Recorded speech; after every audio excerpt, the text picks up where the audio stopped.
And I think we are going free. Can everybody hear me all right? A good Sunday evening to most of you, a good Monday morning to the remainder.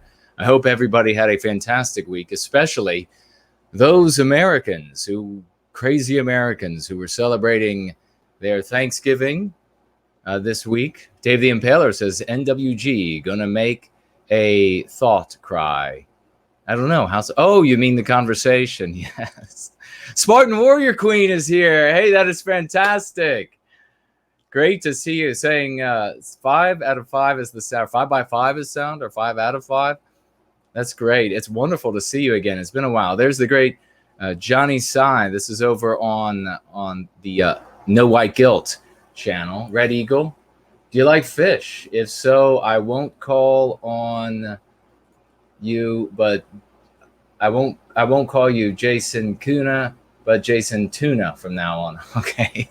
I guess it depends on the fish. Tuna's not bad. Brand Danger says, hello, white people. Hello to you, my good friend. Seaver Hamlin, the great Seaver, is here. And he's already on the ball with letting me know that Entropy is not up and running yet. And we will have it running right now.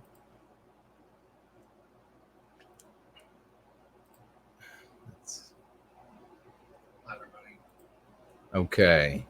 It is running now. So if you all feel so compelled or thus compelled, head on over to Entropy. Watch us over there. You can write questions over there. As always, you could super chat on Entropy at 15%. On YouTube here on Google, it is 33%. On Cash App, the other alternative at the moment is 6%. You still cannot use the familiar alternative or Ko-fi at the moment, but we will have those up and running again at some point soon, just as soon as I get a little bit of time. Believe it or not, I'm still not recovered. So this is definitely not going to be a 6-hour stream. I'm not going to say it's going to be a short stream, because every time I say that, we end up together for 6 hours. So I'll just say that it's not going to be a 6-hour stream. I have plenty to do, and I work at a little bit of a slower pace, given the energy level. But nonetheless, as I was saying earlier today, if my ancestors could fight through hell and high water with no food and no shoes and everything else that our people have gone through, then I certainly can function on little sleep and sickness. I see the great Roy Danton over here on the gardening channel. Great to see you, good brother. Art Maker is here over there as well. And let's see, who else is over there? Dick Justice. That's a great name. Jim is here. Beer Hall Putsch. Croatian man, that's cool. Chad is here. Bigot Smalls. If you want to, obviously, if you want a question or a statement to be read, absolutely, you can super chat it. I will only change the verbiage if there's something that is going to put the channel in danger, the good work we're doing here for White Wellbeing, or could just make me look idiotic too. I mean, I do that enough on my own, so I don't need to be reading things that make me look more idiotic. So a great Underhill is here. Great to see you. Sneezana is here. Hello. Writing Sneezana to Jason. Hope all is well with you. Everything is always well, even when I'm sick. Katie is here. Great to see you. Mary Moon, great to see you. Uga Booga is here. Lance Uppercut. We're going to be talking about some fun things today. Is the sound all right? Is my voice still all right? We'll see how long it will go. JK160 says, I think Seaver is a real person. Yeah, I think so too. That's a good call. Andre is here. Outrageously inoffensive. Wonderful to see you. Tyler. Johnny Sides says, sound is great. Thank you. Dr. Jellyfingers is here. And Mandy. What a great community we have. We have a community of participants, not of observers. That is why we are going to, it really is like the story of the tortoise and the hare, where the hare sets off at lightning speed and the tortoise just takes his pace and keeps chugging along. And for any number of reasons, the hare, we can imagine, There is, of course, a specific story, but we can imagine the hair losing that race for any number of reasons, not the least of which you can imagine perhaps that is more apropos today, is that the hair makes a big splash, lots of noise, gets lots of attention, and then is noticed and does things as the way they used to be done, the antiquated way. It's so funny, too, to see all of these. Well, let me just finish that thought. Does these antiquated approaches, and then, of course, ends up getting snared. The hair is snared, and the turtle chugs on by with perhaps his new shell that has camouflage on it. And so he can't be seen by those who would victimize him. But what I think is really funny, I find just endlessly amusing. I've mentioned this before, when it comes to very young people, who they think they'll say things like, well, 5 years ago, it was okay. No, 5 years ago, it wasn't okay. 50 years ago, it was not okay. It hasn't been okay in Western civilization, acceptable in any way, shape, or form, serving our well-being in a very, very long time. And it's different for the different countries of the West. Each one fell at a different time. And you want to know when those dates were, you just look at when your banking was taken over. That's ultimately the moment when you lost control of your destiny, and it was taken over by people who were anti-white. And they are still anti-white today. We don't even need to know their names. We don't need to know where they resort, where they party. We don't need to know any of these things. We just need to know what they push for more of, what they need more and more of. With all of that wealth, with all of that power, they can have anything they want in the world, and they are showing you what they want, and what they want is anti-white. But the other thing that really amuses me about people who are very young is that they'll latch on to these antiquated, absolutely superannuated, wizened, desiccated, what are some great words? Wrinkled, fossilized. Maybe more people will know these words.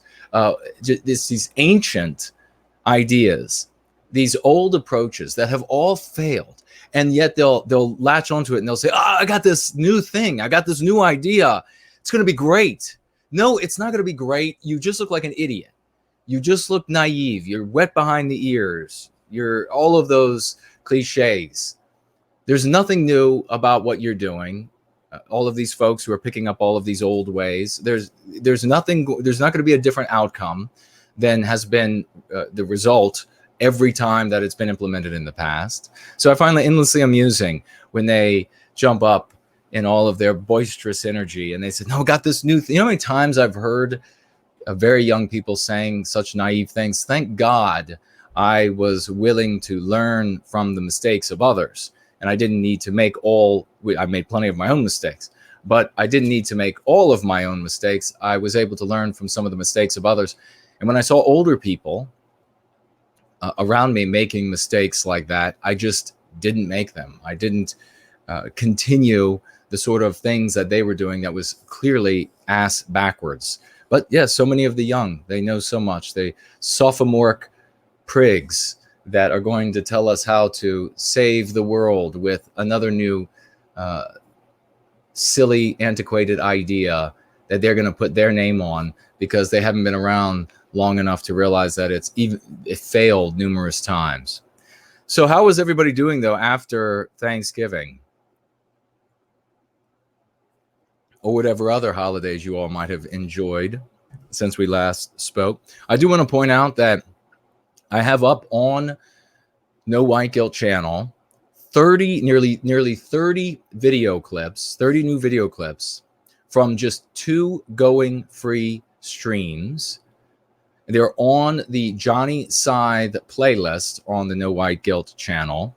You know, some of them are a couple minutes, some of them are a little bit longer than that. Now, I'm paying Johnny a token payment for these efforts, and that does nothing to diminish his contribution of time, talent, etc., doing this to the cause, to service to white well-being. So let's get Johnny a round of applause. He did these nearly 30 video clips for us in the service of white well-being. He'll be doing a great many more. He and I are going to be working together Actually, the cultural oncologist has done 3 as well that I will be putting up soon. So a big round of applause, some raucous, raging emojis for Johnny Scythe, who is actually with us today in the No White Guilt live chat. Thank you so much for being here, good sir. And thank you for the hard work that you are doing in the service of white well-being.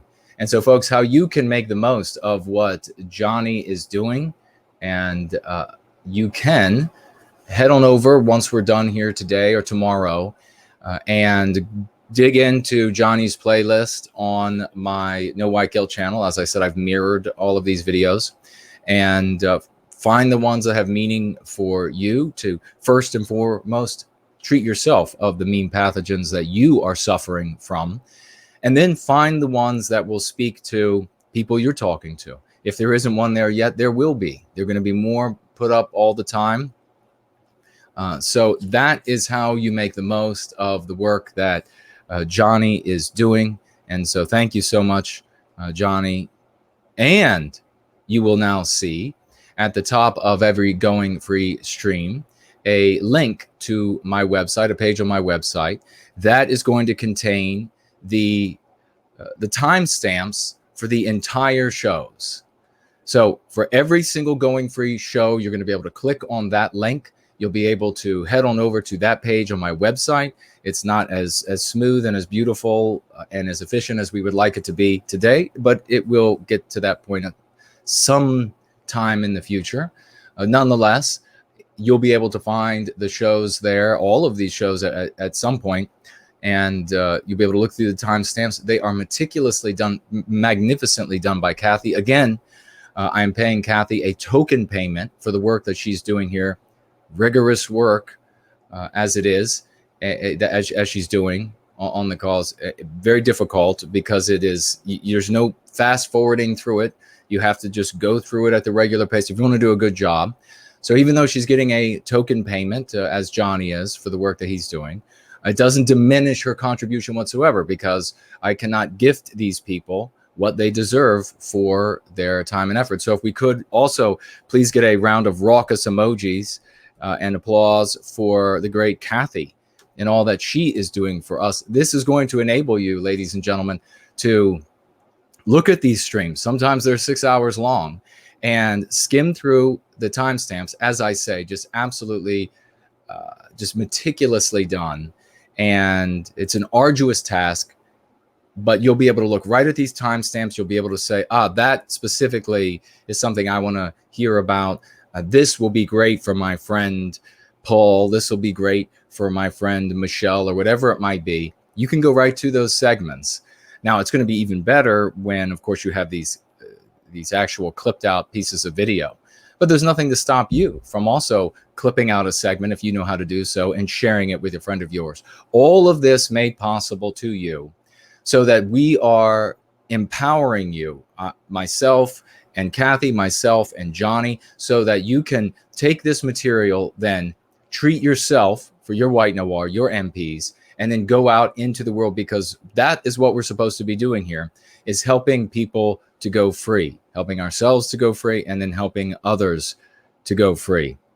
So a great big thank you to both of you for all of the great work that you are doing for the cause of white well-being. Let me see, what else do we have here? That I guess is also just something else I wanted to mention while on the subject, and that is that, what are we doing? We are, and this is, it's worth reflecting on again and again until we all have this lexicon down, till we have the dialectics down, till we have the objectives down, so that we all speak with as much fluidity and accuracy as we can have in service to white well-being. Therefore, we become, or thereby we become, the greatest agent for change in our environments, in our circles of influence. Is that clear? So what we are doing here is, we are not, in going free in service to white well-being, we are absolutely not trying to change the government. We are absolutely not trying to get people elected. We are absolutely not trying to turn back the totality of all of anti-whiteism. We're absolutely not trying to snap our fingers and make all of these sick white people around us, sick with white noir, so sick. I mean, you have this, and we'll talk about it in a little bit, this one young man's parents over there in the UK saying, oh, well, he wouldn't want anything changed, even though the anti-white, non-white terrorist who gutted him and spilled his intestines on the floor, he would not want him kept in jail any longer than he was in prison for. So he was perhaps a early release or whatever it was. May or may not be true, all of it. I mean, maybe it's may or may not be true that these people were even stabbed to death in London. You have to ask the anti-whites at YouTube for the truth, because they hold it. No one else does. So you even had this white noir, these people so sick that they would say such a thing after their son is gutted like a fish. I know how I would feel, and I wouldn't be responding with that type of verbiage. I can tell you that right now. But we'll talk more about that in a second. The reason why it's important to focus on the fact that we are not trying to change a government. We're not trying to change today back to some time in the past. We're not trying to change the whole town. We're not trying to change the whole city. The reason why is because all that will be to you is depressing. All it will do is cause inactivity. This feeling of being overwhelmed does more harm to the white positive sphere in general than the anti-whites could ever do.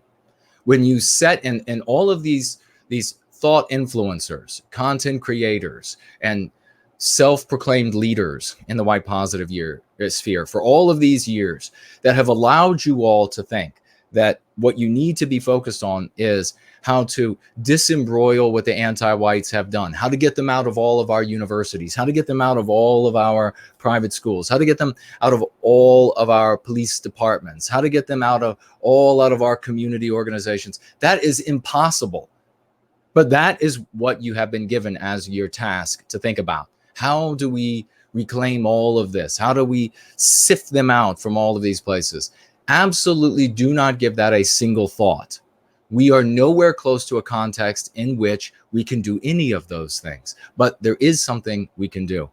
That is, we can treat ourselves for our MPs, and then we can inoculate those around us that will allow us to inoculate them, certainly children and the like. And we can head out into the world, into all of our circles of influence, and touch each of those people with this curative contagion. And by doing so, we are making a radical change in our circumstance and eventually in the context in toto. Then other things will become possible to us. If you live for something that you can do day after day, and you should be doing this every day at some level, you should be doing this every day at some level. If you live this way, you will live a prosperous life that you will enjoy, that will have meaning for you. And all the way up to that point, when you finally put one foot in the grave, you will feel like you have done something worthwhile in life. Most people are drop out of their mothers right into their caskets. Not me and not you. We are going to make a difference in this world. We're not going to sit around and complain that the anti-whites are so wealthy, they're so powerful. We're not going to sit around and cogitate on, well, how do we take back the parliament? How do we take back the Senate? None of that garbage. There is no answer. There is no answer. Only children's answers will suffice for such people. And I understand the desire. I understand the impetus to want to head that direction and want to grab these straws because you want something to breathe through as you're sinking. But that's not the way. The way to survive in the flood, to continue the metaphor here of the anti-white sludge sweeping across the landscape, is to build yourself some pontoons, to get up on top of this filth that is coming in, and then to reach a hand out to all of our brothers and sisters that are willing to climb up onto that pontoon, that are willing to climb up into that raft and help build to that structure until we can have something much bigger, much more powerful than we have today. That should make sense to everybody but the naive, everybody but the willfully malicious who wants to undermine the good work that good people are doing, sane people are doing for white well-being. you can look back in history and you can see that the people who fought for communism, the white people who were beguiled and they gave their lives over to communism, and then when they finally realized, my God, communism killed 70 million in this country and 90 million in that country and a third of the population in this country, and just these liquidations of giant segments of the population because they weren't thinking the right thoughts. These people finally said, my God, I've been doing this evil my whole life, and they pulled away from it. They all said there was a great sense of loss. They all said that there was a great sense of loss when it came to purpose in their lives. They had nothing left to live for anymore. That's because they had something to do for the march of the great workers' revolution. They had something they could do on a daily basis. You have something you could do on a daily basis. The communists, those anti-whites leading communism, didn't tell our people, we want you to be thinking about, first of all, they didn't wax eloquent philosophically whatsoever. The anti-whites are always thinking pragmatically, while the so-called leaders and thought influencers on our side are thinking really big thoughts or really deep thoughts. Good for you guys. You're so pedantic, wonderful. You were so impressive. But what the communists did, these anti-whites, which is what communism is, it's just a subset of the superset that is anti-whiteism. What they did was they gave people things to do on a daily basis. We have given you a slew of things that you can do on a daily basis. The only thing standing between you and doing those things is you. And there are a lot of people out there that are making it happen. They're doing things every single day. No act is too small.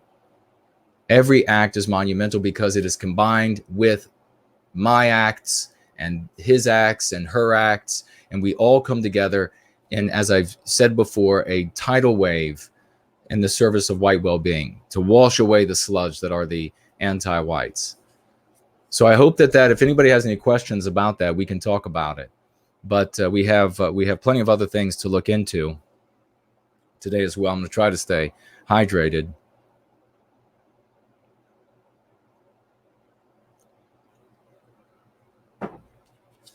So let's see what else we have here. Oh, if you haven't noticed, I also have the ability to take the top five out of the top 6 cryptocurrencies.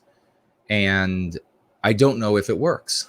If somebody could, if you have cryptocurrency, if you could look up the cryptocurrencies that I have available, and if you could gift me the smallest divisible sum that you're able to, I don't care if it amounts to 1 penny of Bitcoin or whatever it is. I just want to make sure it works.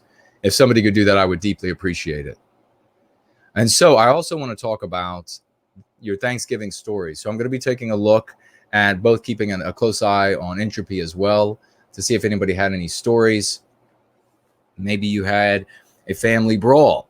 Maybe you convinced somebody to go free, or you got an honest commitment from a friend or a family member over this past week, and you have that to share. I'd like to hear about that as well.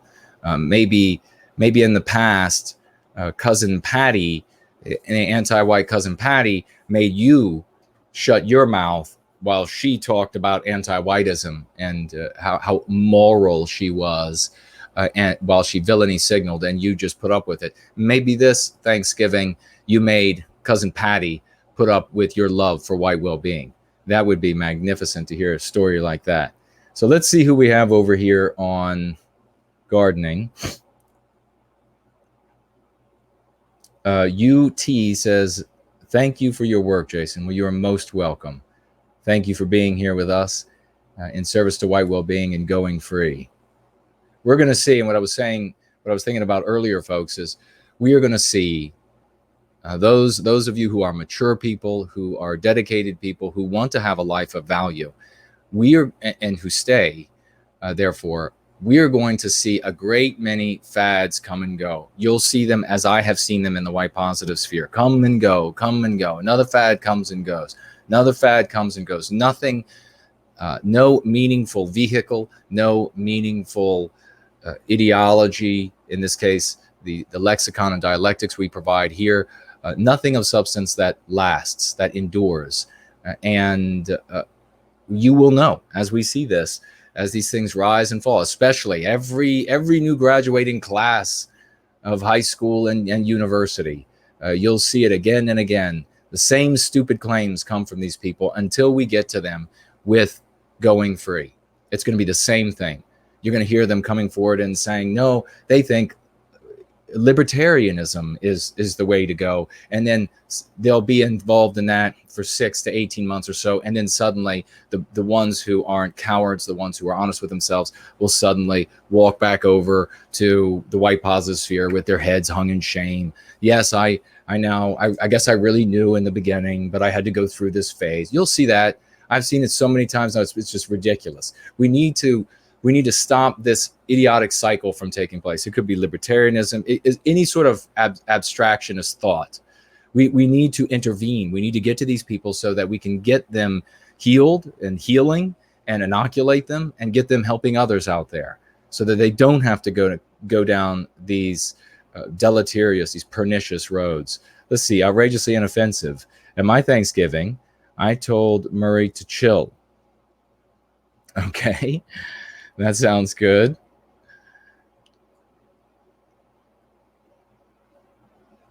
Okay, we have, is that British? I'm not going to say the rest of it. I don't understand Thanksgiving, Jason. Northern Europeans don't celebrate it. Yes. Well, it's just a holiday that is being usurped by the anti-whites here in the United States. And the original meaning, of course, was that the pilgrims, they were giving thanks to God for delivering them to the promised land, which was the United States, what became the United States. That was the meaning. And now, of course, it means that dumb white people were shown how to live by brilliant non-white people, shown how to hunt, shown how to farm, shown how to build structures with stone, even though they weren't building structures with stone. Of course, that may or may not be true. You can look into it for yourself. TeddyNet News is here. Great to see you over here. Watch Rider, wonderful to see you. Diaz Volt is here. Cheers to you as well. Let's see. Now, folks, if you're going to message me on Gardening with NWG, please tag me as Gardening with NWG so I can see bright in orange, as Outrageously Inoffensive did over there. If you're going to tag me over on No White Guilt, then please do so with No White Guilt. And it'll be bright and orange. I'll be able to see it over there. But I am going to be keeping a watch on entropy questions as well. Spencer's thoughts. Thanks for your help. It's been working for me, IRL, in real life. More than you know. Cheers. Well, you're most welcome, Spencer's thoughts. Actually, I have been receiving more than the usual amount, which is quite a little bit, of messages from folks saying, I just used this out of a Going Free stream that you did, and it destroyed the person. I just used that out of the book Go Free, and it destroyed the anti-whites there. Somebody wrote the other day and said on one of the threads, I think it was, I used something that I had said during a Going Free stream, and the anti-whites there, they had no response. They told me to kill myself. So clearly it works. Exactly. Oh, Raymond is here. Great to see you, Raymond. You and your lovely wife, Heidi. Wonderful to see you both. Tyler says he's full and happy. Remember, Tyler, if you write at NWG, that doesn't light up for me. You have to write out No White Guilt. It will autofill it in. You can press tab, and then it will jump forward. Something that does not happen, you can't press the tab button, as I understand, on D Live, which I will pull up as well to keep an eye on that, because I got to keep an eye on that Lino currency, which I haven't. They have to give me. I have to petition D Live to be given some sort of rank on the platform. I have petitioned them, and now I'm waiting for their response. Once I have that response, then I think there are other things that I will be able to do that perhaps some of you would like me to do, and I just don't even see the the things to click on the screen to be able to do those things. So we will see. I will keep it open, and it looks like we have a equivalent of a $10 investment by Apex over on D Live. Thank you very much. This is however many Lino points that is, and writes here, every act is monumental. Exactly. Very well written. Every single act is monumental. It is making a world of difference. I see Jay Easom is here saying hello. Hello back to you. Oh, Heidi's there saying you got a Ninjagini. Maybe we were on the same wavelength. I hadn't seen that yet. Minotaur of Rebellion is here, ladies and gentlemen. Writes, hi, Jason. Great to see you. Minotaur of Rebellion, ladies and gentlemen, if you look to my Twitter feed, at the very top is Minotaur of Rebellion's video, which, as I say, if you do not share this with your circles of influence, we absolutely are shamefully undermining the accomplishments that we could be making, because that what he put together there is 1,000 times more powerful than the words I spoke. LG gives me a heart. Thank you so much, LG. Sterling Price is here. NW European, Snow Duchess, Scorched Earth. Great to see you all. Is that DJ Raw Dog? Hello. I don't think I've seen you before. Hey, Coconut is here. Great to see you. We'll be talking about you before the end of the show tonight, Coconut. Walter Potter, great to see you.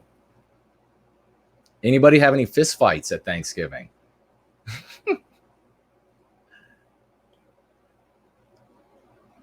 Okay, Heidi says last night that she received confirmation from Poseidon that he can get actual currency for the Lino points, which is what the currency is called, or Lino points. So he's converting it for actual currency, and I believe he's already petitioned and received partner status. Has far more subscribers, I believe, and live viewers on D Live, and so perhaps that is one of the reasons why he has already been granted that partner status. All right, let's see what else. Any fist fights or shouting matches? Justin Lee says, "Are you starting a tree?" if that's my Charlie Brown Christmas tree, is what that is. Just, of course, the Europeans. Well, maybe you all do know what that is, or don't know what the Charlie Brown Christmas with the little sad Christmas tree that everybody has come to love. No, this is not. This is a sprig of holly, a holly tree in the backyard. If you're unaware, these things are mighty sharp. They're like hypodermic needles. But I went out into the darkness and with some gauntlets on, and randomly trimmed off a sprig and brought it in, and it ended up being quite a nice one. So I don't know how long I will have it. It might remain in here. It might be moved to the kitchen. Who knows? But it's the kind of thing that you put out on this time of year. He wants to lean forward for some reason. There we go. He wants to take a bow. Hasn't done anything yet, but he wants to take a bow. Like so many of the self-proclaimed leaders in the white positive sphere. Hasn't done a damn thing, but they want to take a bow. They want a round of applause. They want to take a bow. Coconut says, you can gift me a puppy? Is that what you want? JT Smith is here. Great to see you. Ryan Manley, the great Ryan Manley is here. I can't believe we actually have Spartan Warrior Queen with us. How exciting is that? All right, let's see. What else do we have here? Got quite a few things to talk. You know what I want to do while we have Roy here? I don't want to lose Roy. I don't know what he's got going on tonight, but if you all were not present at the Thanksgiving special for TAP, you really missed out. It was a marvelous show. We had Mears Bruner, of course. We had a great, we got super chats coming in. We had an absolutely great show. Hyrith, Jeff from White Art Collective, and Clarion were all with Jared and myself. And during that episode, we had quite a few wonderful people participating. But Roy decided to make it a very special night for himself and for all of us. He super chatted $250 2 times during that stream to Jared and myself for the work that we are doing. And then he super chatted $500 to be added to the competition. The last message to the west.com, last message to the west.com. And tonight's it, as far as I know, as far as voting goes, Pacific Standard Time. So you have, I don't know why I'm pointing to the left, because actually that is, well, that's south. So definitely not the direction I want to point. But it is, I guess, because they are often in DC, it's called the left coast. We don't use that spectrum, but yeah, so you vote tonight. I still have a little bit of voting to do. Magnificent videos, but let's get a big round of applause and raucous emojis again for Roy Danton. What an absolute hero. He's made, he super chats what he super chats. He's a working class guy. This is not a Mr. Pie kind of a guy. This is a working class guy. And he super chats what he does because of the transformation that he is seeing in himself, because of the potency that he sees in going free. He sees the potential here to transform a great many lives, which will get all of our shoulders into changing the context and bring about some options to us that heretofore we can't even imagine. So we can get rid of all of these little childish ideas about, well, you know, all the childish ideas. We can get rid of all that. We can be adults here, and we can actually, let's take the reins, you know, as they say, take the levers and let's move them for our benefit. Let's do the real work. Roy's doing that real work. And the things he writes, the super chats that he has made, if he never gives another super chat, the super chats he's already made, the things he writes, and hopefully he'll continue to write for White Wellbeing, in the service of White Wellbeing, are going to change the lives of uncountable numbers of people, because people will see the super chats that Roy has made. They'll see the statements that he has written, and many of you as well. So you know, you all are in that same category, and these people are going to make their mind up based on the things you have done. How many times did you decide to purchase a thing or to go with a particular program because you saw somebody else saying, this worked for me? I actually lost weight on that program, or whatever it was, because it actually worked for them. And it wasn't somebody who was hired by some capitalist. Then I'll tell you right now, be on the lookout that the newest way, the cutting edge way of marketing you is hired actors that speak to you in public settings. So when you have that stranger that comes up and he says, oh man, my watch, I love this new watch. When you have that happen and they start telling you how great that watch is, that's somebody who's working for the company selling that watch. They don't have to tell you they are. It's just a way to ruse you. So be aware of these things. Here, what we do in Going Free is we are trying to protect all of us so that we can grow this community. So I will share, you all share the things that you know, and we will become more powerful as a result. But by saying these things, by the super chats, by saying these things, this is aside from everything I can do with super chats, that when you gift me super chats and I can take that and put that toward an organizational entity, the kind of things I can do with that, people like Roy understand the kind of things I can do with that. But I'm not even talking about that value. I'm talking about the value on this side of the equation. When people see Roy and Edgar Allan Poe, and they see all these different people, Poe saying these things and writing these things, etc., gifting as they all have done, they say, wow, it must work. I'm going to check it. It must not be that same old Nazi garbage. It must not be that same old Klan garbage. It must not be what I've seen in all the movies and all the TV videos and all the television programs and all the books I've read and all the magazines. It must not be that stuff, because nobody's going to behave like this for all of that stuff.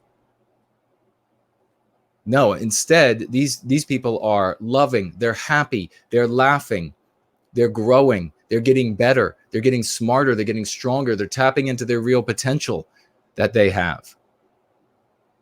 And they're spreading white well-being. That's how we're going to change things, ladies and gentlemen. Please stop entertaining. And I know most of the people here, but we're going to have new listeners, whether they're live or in replay. And even this clip right here might get snipped out at some point and shared. We're going to have new listeners. Please stop entertaining these childish ideas. We don't have time for childishness anymore. I care about you too much to entertain the stupidity that you've adopted from the past, that stupidity you've adopted from somebody who just wants to crown themselves as center of attention and who wants to just be self-important or whatever it is. I care about you too much for that. So you've got to give that stuff up. Let's start doing things that are real. And these people are doing things that are real. That's why a big salute to the great Roy Danton, a great hero in our community, like so many others, so many rising stars. I love all of you. I see Martin Webb is here. Greek Guy is here. Let's see. Roy Danton right now writing, thank you so much for those very kind words, brother. You deserve that and tenfold. That and tenfold, my dear friend. There aren't enough. There aren't enough praiseworthy words that for me to give you. Outrageously Inoffensive writes, Roy Danton's a grade A board certified Hall of Fame white positive party animal. Yes, he is. Yes, absolutely. And Jay Esom is over here saying, over on Gardening Channel, saying, nice berries. Nice berries. So many places I could go with that, ladies and gentlemen. Gardening Channel, Watch Rider writing, the aid to the colonists by Amerindian folks trope was the failure to take enough farmers on board the first expedition to Jamestown. Townsmen aren't good farmers. Well, that's absolutely, I can understand that sentiment. Nonetheless, though, at Jamestown, there were a number of issues, and not the least of which was, of course, a hellacious period of years, weather-wise, and we'll just ask the anti-whites at YouTube whether it's true or not, but endless attacks by American Indians that culminated in the eradication of our people as claimed by an American Indian tribe. So there's an American Indian tribe that says, yeah, we wiped them all out. And we took what I think maybe they claim to take a couple of the women. Now, whether or not they are telling the truth, whether or not it is a lie, we have to bend our knees and our head to the pink-haired sea cows, genderless sea cows at YouTube and just say, is it true or is it not true? Because they get to decide whether or not all things are true or false. So yeah, big thank you to Roy and to everybody, all the Roys out there. Come on. And you all know that there's no mincing of words. There's going to be a hall of heroes. Eventually, the wealthy of our people, and perhaps the wealthy of other peoples, I hope that happens, will say, hey, this isn't right to white erase Western civilization, to white erase these people. I'm gonna help out, as white people have done countless times for non-white people. And when those folks come around, and they will come around, their money might have to be dropped off in brown paper bags or whatever it is, so that they don't end up getting obliterated by the anti-whites who run the printing press and the IRS and the equivalent thereof in all the other Western countries. But even once they show up, we're going to have that hall of heroes, and it's going to be filled with the names of those working class folks who were here when it took guts, who were here when it took effort, who were here when you couldn't be a coward and show up. Those are going to be the names in that hall, and that's it. That hall is going to be as long or as short as it needs to be to fill it. with those names. And once we get past that period, if you weren't here during that time, well, then you've missed out. If you weren't a contributor during that time, then you've missed out. So what else do we have? We want to talk about, actually, I want to talk about Mimir's Bruner, that it's a team, Phil and his team, and that video that they just released, just briefly, because it's really important. But I do want to say quickly, this is the last night, as far as I know, unless somebody can correct me, for casting your votes, I guess, is the giving your, you get a number of stars you can give to each video for last message to the west.com. If you haven't done it, please do so. And we want to get as many votes as possible. When I was watching, so many great videos, but I think there was a little bit of, at least I tried to keep in mind that this video, as Porridge, Lovely Porridge articulated, and then Jared George articulated again and again, and we thank them both for all the hard work that they did. This is like your last message. If it could be put on the Jumbotron, as Jared put it, at a stadium, this would be it. And after that, we would be censored and we wouldn't be able to be heard again. That would be this video. What video would you like to see up on that Jumbotron? And to me, when I'm asked that question, I don't have this like fatalist, like this is our last hurrah, tell people that it's over. My thinking is, if we're not going to be able to speak to folks again, if my tongue's going to be cut out, I want that last message to be something that makes people say, the hell is that all about? I want to look into it. I'm going to go search now. I'm going to think about these things because that was meaningful to me. It has stimulated, it's a heuristic. It has stimulated me to go investigate more. That's what I am thinking. But I was thinking, as I've been watching these videos, I've been thinking that maybe not everybody thought about it that way.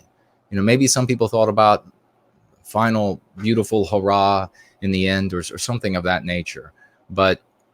And so there's no right or wrong here. It just came down to what would be that last video. So when you're voting, there is no right or wrong. It's just you're deciding what you would like to see on that Jumbotron as the last message to Western kind before our tongues are cut out and we can't make another message to our people. What would you like that to be? A last hurrah? Something beautiful? Something sad? Something that's heuristic and stimulates people to begin doing their own thing, building in their own communities what they can't get from No White Guilt and all of you going free and serving white well-being because our tongues have been cut out. So please do that, though, before the end of our midnight Pacific Standard Time. I do want to mention a big round of applause for Gerhard. His video, read by Lovely Porridge, he read the script to it, and I guess Gerhard made the video and wrote the script. He perfectly uses our lexicon. A big round of applause for Gerhard. That was magnificently written, as though our lexicon is become second nature. And that's how it has to be for all of us. It has to become second nature, so that when we're in these conversations with friends, family, and relatives, as I say, when we're in these conversations, we're just speaking with our lexicon. We're just using our dialectics. They're just rolling out. They say something from the anti-white narrative, just brush it aside. You keep speaking with our lexicon, speaking with our dialectics. And you do that, as I do that, as Gerhard obviously does that, as some others who have shared have done that. I don't know, there's somebody in the chat right now that I don't know if I can say whether or not I know that he's done it, but I don't know if I can share his name. If you can do that, then the anti-whites, or the vagues, more importantly, it's the vagues, people who might be villainy signaling to you, but they're actually not anti-white, they're just vagues. They will come over to your field, and they'll have to have that conversation on your field. And you will always win there, because I've given you these tools, because we talk about these tools, and and this is a thing too, I'm going to point out, excuse me, I always pick up what works. whether I thought of it originally or I got it from someone else. So a great example of that is someone in the live chat, I don't know who it was, said that the ultimate act of, I was talking about suicide, and then somebody wrote in the chat, that's the ultimate act of white flight. And that is absolutely brilliant. I've been using that, as you all know, and you all should use it as well. So when something works, there's no ego in me that's going to get in my way of serving white well-being. And that's how you all have to be as well. We have to bend our knees and bend our heads to the service of white well-being. And ego and self come second. You know why? Because ego and self, your self well-being, your health, the health of those you love and care for, all of that is determined by white well-being. This is something that we have to train ourselves, because the non-whites rather do this naturally. We don't do this naturally. We are individualistic naturally. We have to train ourselves to work as a collective. We have to train ourselves to understand that when you look in that mirror, that person looking back at you, the only well-being that person is going to be able to achieve in this world that is just and moral and good and will last is well-being by the way of our community's well-being. All of those individuals in our midst, those individualists, those abstractionists who look in the mirror and they say, I can get my well-being whether or not anybody else does, they can all go straight to hell. We will root every one of you out and you will be thrown out of our community. There are no hyper-individualists here. Anybody that would seek a heaven for him or herself and leave the rest of us in hell is a bastard, and they are not welcome. That is how we function here in white well-being. So no more sacrificing our people for the enrichment and betterment of individuals. We are individualistic by nature, so we don't have to worry about that going anywhere. We're not going to suddenly become a hive people and individual your individual rights or individual concerns. None of that will matter. That's not ever going to possibly happen. It is in our blood to be individualistic. We have to blow wind in the other direction. We have to puff on the sails in the other direction. We have to push in the other direction so that we don't go extinct in our individualism. Because in a world of collectives, individualism is suicide. You don't need that. You don't need the wisdom or a high IQ to understand that. All you have to do is look around at this point. So a big salute to Gerhard. Fantastic, doing a magnificent job, learning, obviously a brilliant person. And a big congratulations to Coconut. I told you we were going to be mentioning you, Coconut. She made a video that's up on this contest, and I was really impressed. I think it's Coconut's very first video that she's ever made, and she used the lexicon superbly.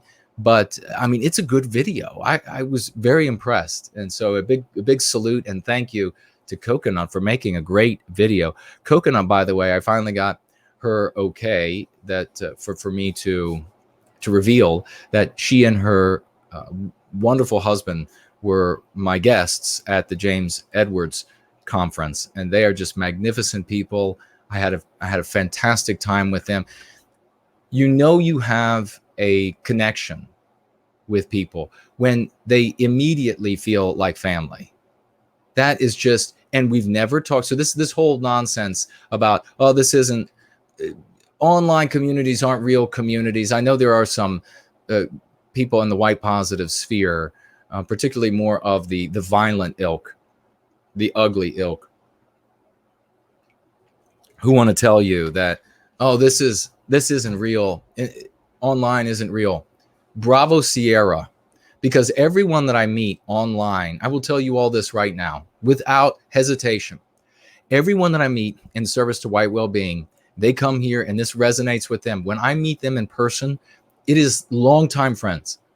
When I met Lacey in person, it was like we had been friends for 2 decades. Never met her in person before.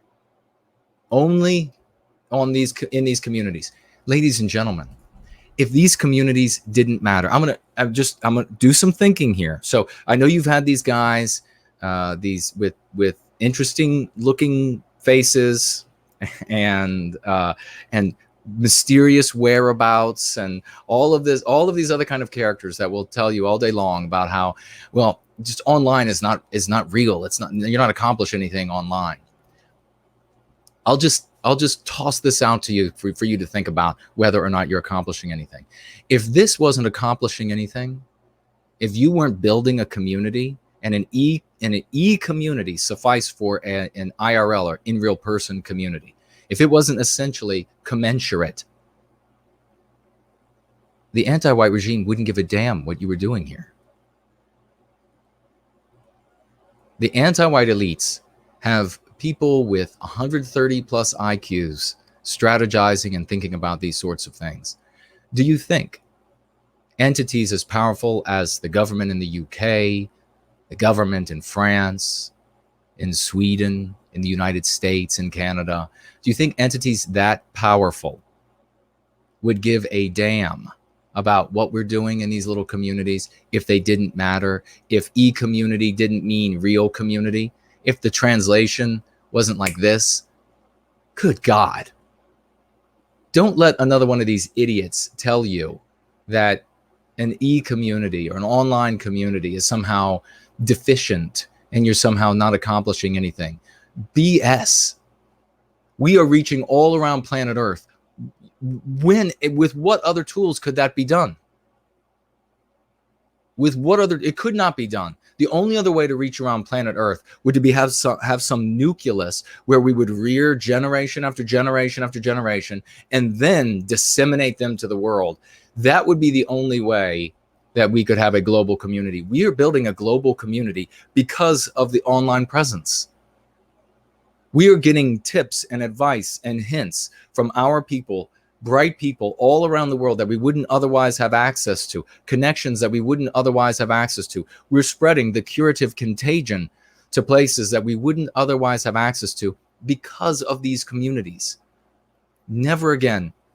And just know that if somebody's telling you that an online community is not a real community, stop listening to them right then and there. Never listen again. That person is too dumb to listen to, or they're intentionally misleading you. They are too dumb to listen to, or they are intentionally misleading you. So yes, Coconut was with me. It was a magnificent, Coconut and her husband was a magnificent time. I got to tell you, I think that man could bench press a Volvo. So if there's ever a scrap somewhere, and he's not the braggadocious, I get into this fight and to that fight. Those guys are nothing. I've been around them when the fight breaks out, and they look at it with cat's eyes. I mean, they're just like, what is this? He's the kind of guy that if the stuff hits the fan, he's going to mess somebody up. I'm going to tell you that.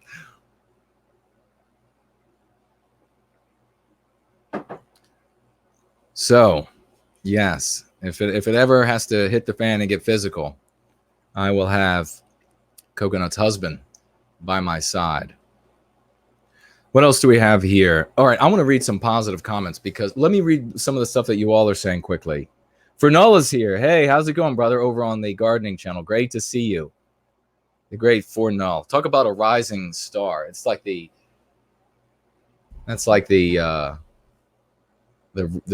Saturn V rocket heading up. Some of our artists and content producers. He's one of them. So let's see. I think we have some. They should be coming up here. And make sure I didn't miss any, though, as we move along. Edgar Allan Poe is here, too, actually. Great. So let's see who we have. I'll read, I think, from oldest to newest. Russell, super chatting over on Entropy, $10 US. Thank you very much, my good friend, a great participant in the community for White Wellbeing. Writing, Kofi will not let me super chat, so I must hear. I need to say that Phoenix Fire's last message brought tears, then rage, then hope to me. I just love the heart in that lady. Go free. Thank you so much for that, Russell. She did an amazing, like Minotaur of Rebellion, like Poseidon has done with some of my orations.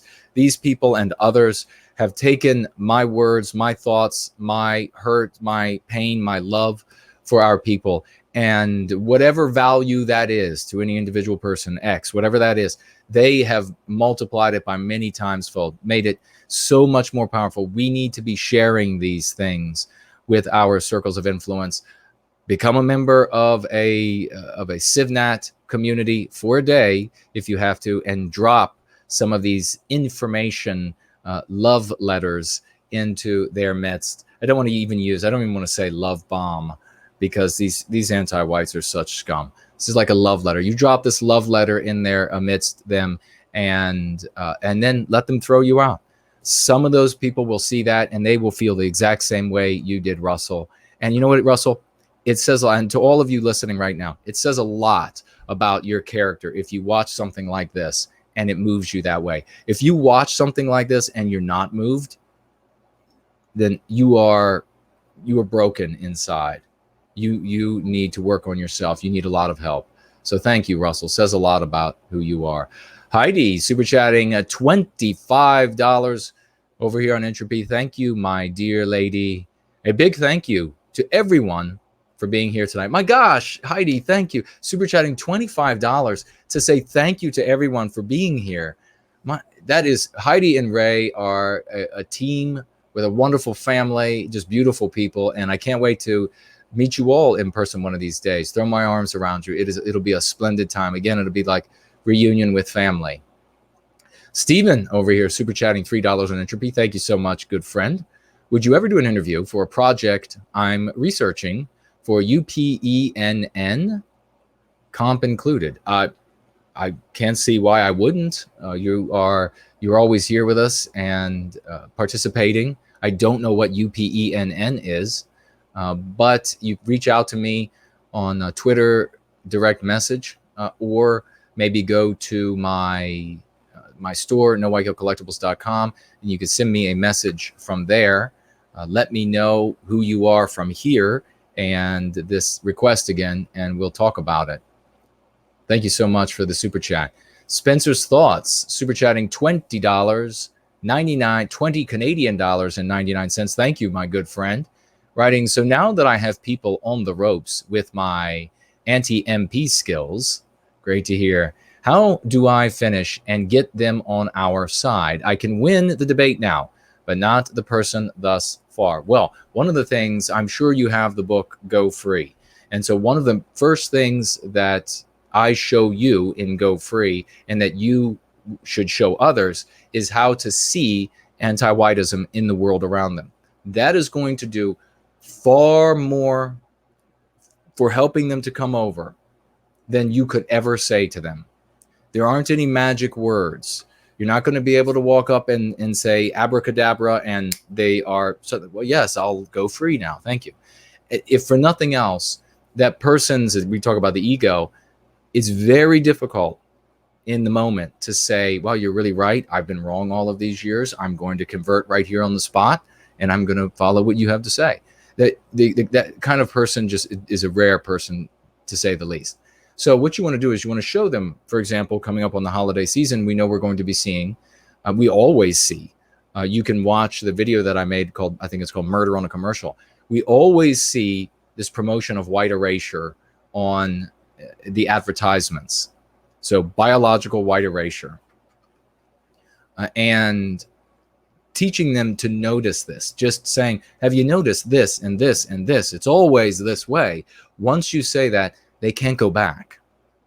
Once you say that, they'll start seeing that everywhere. Begin with that, and then give them some room. You can drop other sorts of things from the kind of things we talk about here, from the book, when you have conversations with them.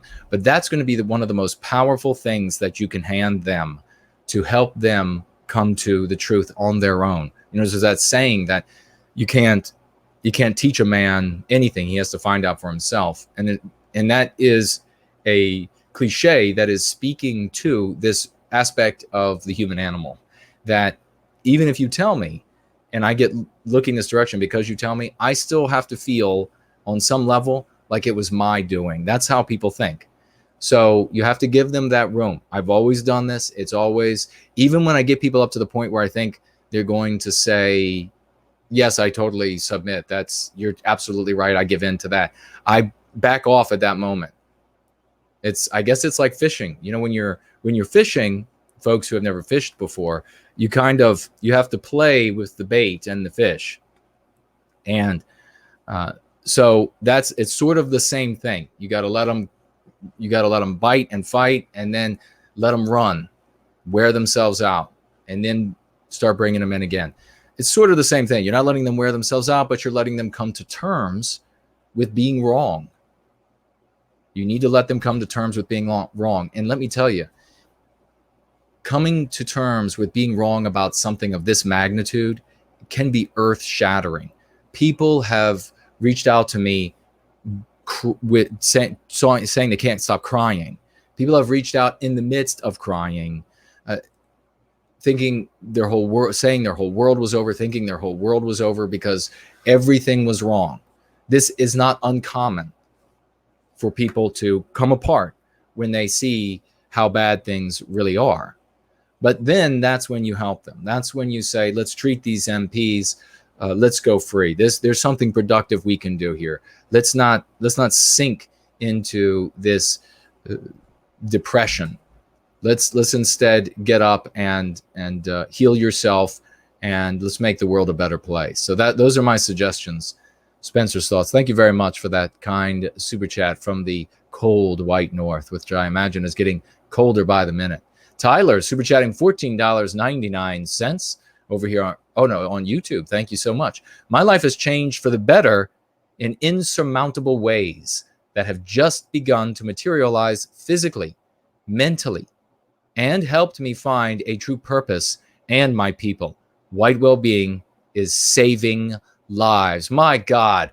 Bravo, Tyler. That is magnificent. Let's get a round of applause for Tyler and that what he just shared with us, his testimony, right? That is beautiful. My life has changed for the better in insurmountable ways that have just begun to materialize physically, mentally, and helped me find a true purpose in my life and my people. White Wellbeing is saving lives. Thank you. God bless you, Tyler. Thank you for the kind super chat. And thank you even more, much more, for that fantastic testimonial. We want to hear as you continue to improve in any ways that you improve. I know I have seen this, ladies and gentlemen, long before I was on YouTube teaching how to go free. I was teaching people one-on-one to go free when I came across them in the white positive sphere, and those who wanted to learn, those who wanted to hear, those who maybe had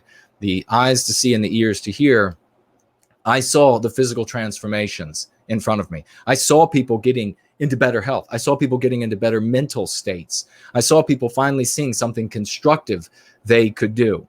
That can be all of you. That can be your future, rather than all of these others who just end up on the road, giving up, throwing their hands up in the air along the side of the road. We're not going to end up like those on the side of the road in the ditches. Thank you again, Tyler. That's beautiful. Edgar Allan Pohl, a great participant and hero in our community, super chatting $25 over here on Entropy. Thank you, my dear friend. Again, thank you again. I try to avoid debating historical facts. It's smart. But it was impossible given the holiday. Went all right, talking about Machiavellian politics and our destiny and defeat when we acted that way. Any more tips? Well, you're talking about tips about being drawn into historical conversations about history. Remember, and you're right the way you started off there, Edgar. You only have so much time with somebody who disagrees, and only so many things that you can disagree with them about.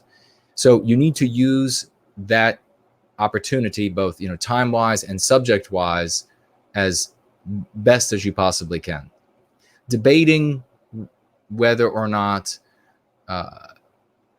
this happened in this historical period or didn't, or was this number or wasn't that number, or these people in this area, or they were moved and so other people can be moved. Those kinds of conversations are utterly superfluous. They are academic. They are moot, to be redundant. So if you can stay away from those conversations, do, because you want to stay on helping the person to go free. What is the actual weak places? The person is infected with MPs. What MPs? What are the most likely MPs? We all know that MPs like diversity is strength. That's going to be infecting everyone. White people are responsible for slavery. That's going to be infecting everyone.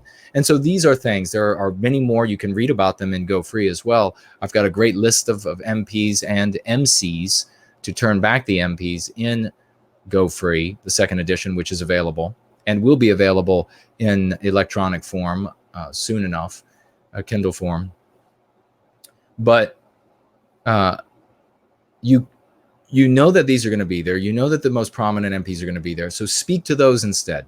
If they want to talk about a particular period in history, you can say, yeah, we can absolutely talk about that.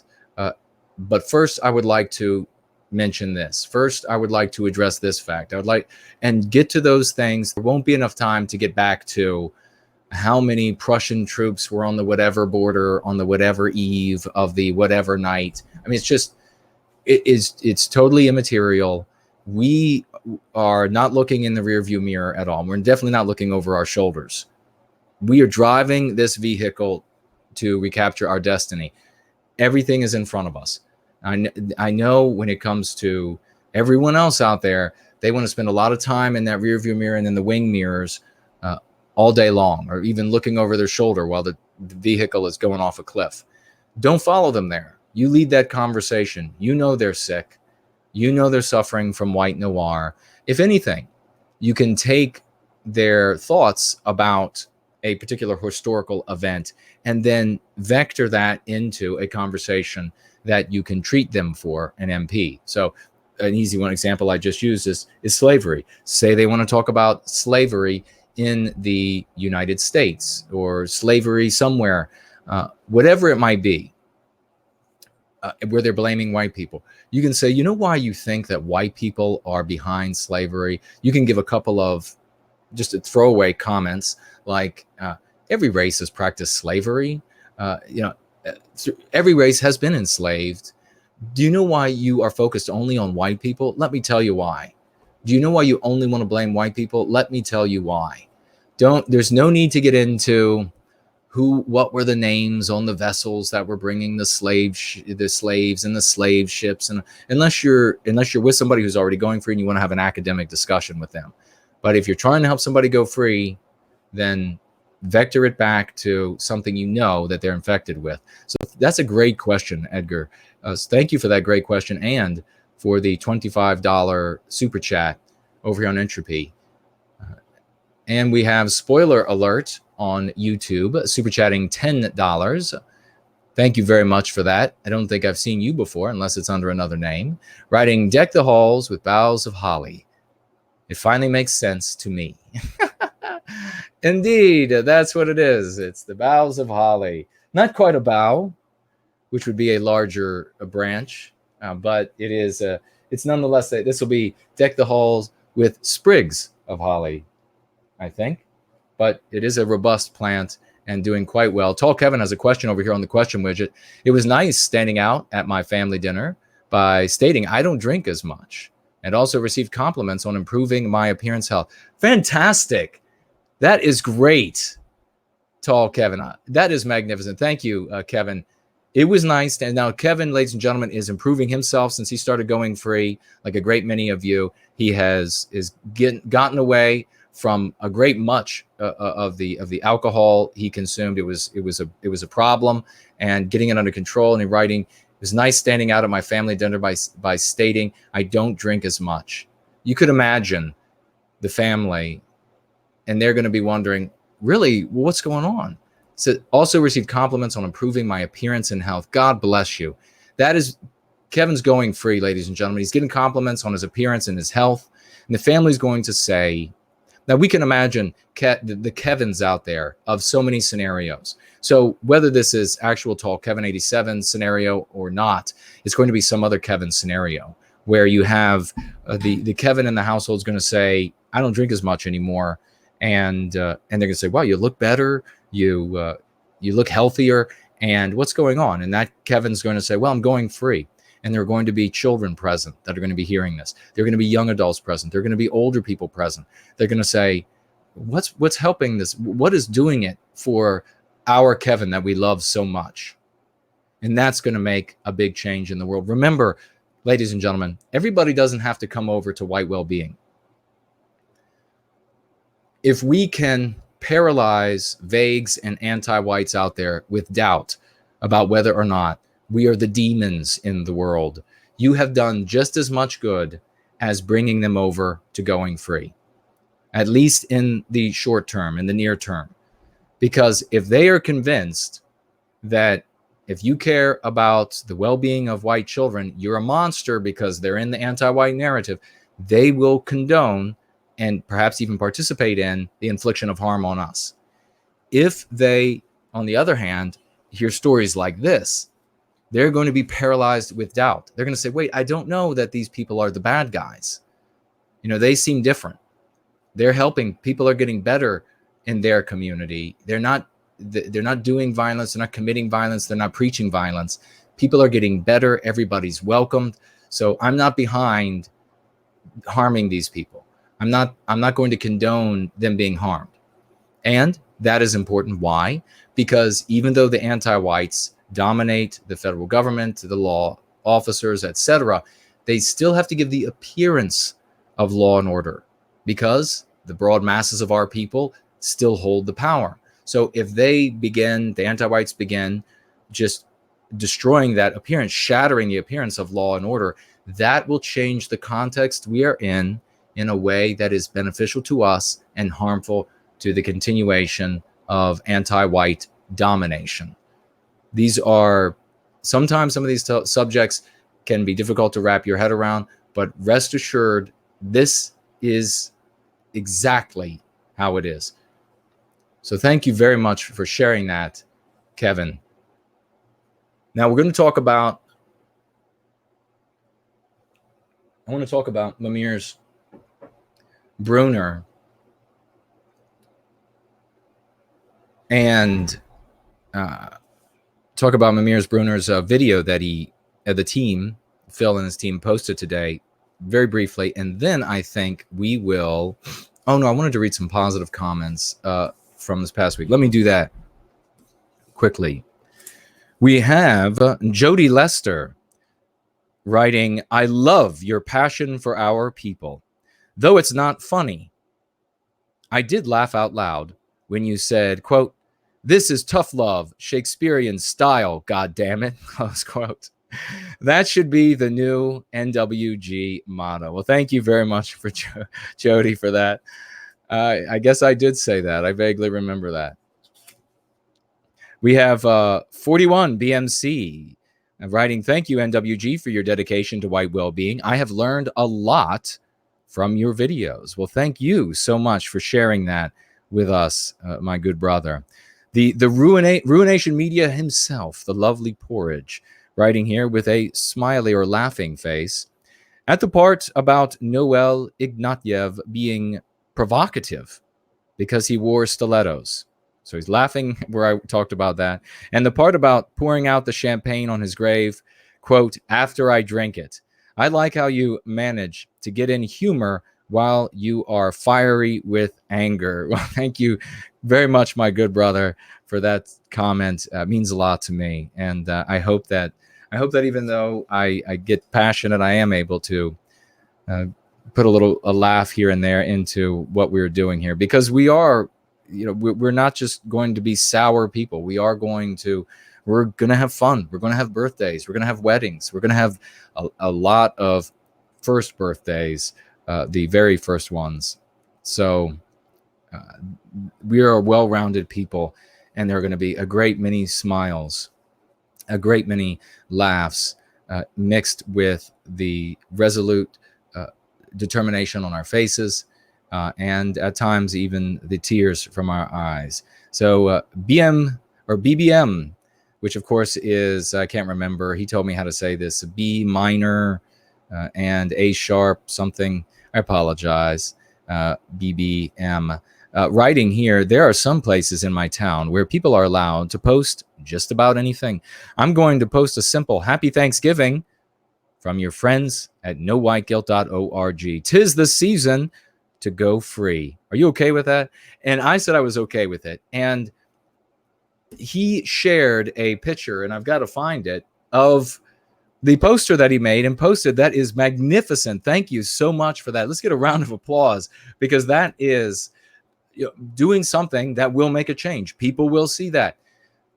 Nobody's going to see it, or it's not likely that anybody's going to see it and say, well, I've just changed all of my views about the world and I'm right on board with going free. But people will be taking that step. Every little thing they see in their life is going to take them one step closer. So this is brilliant. Thank you very much for doing it. It was definitely posted in a place that was lawful to post such things.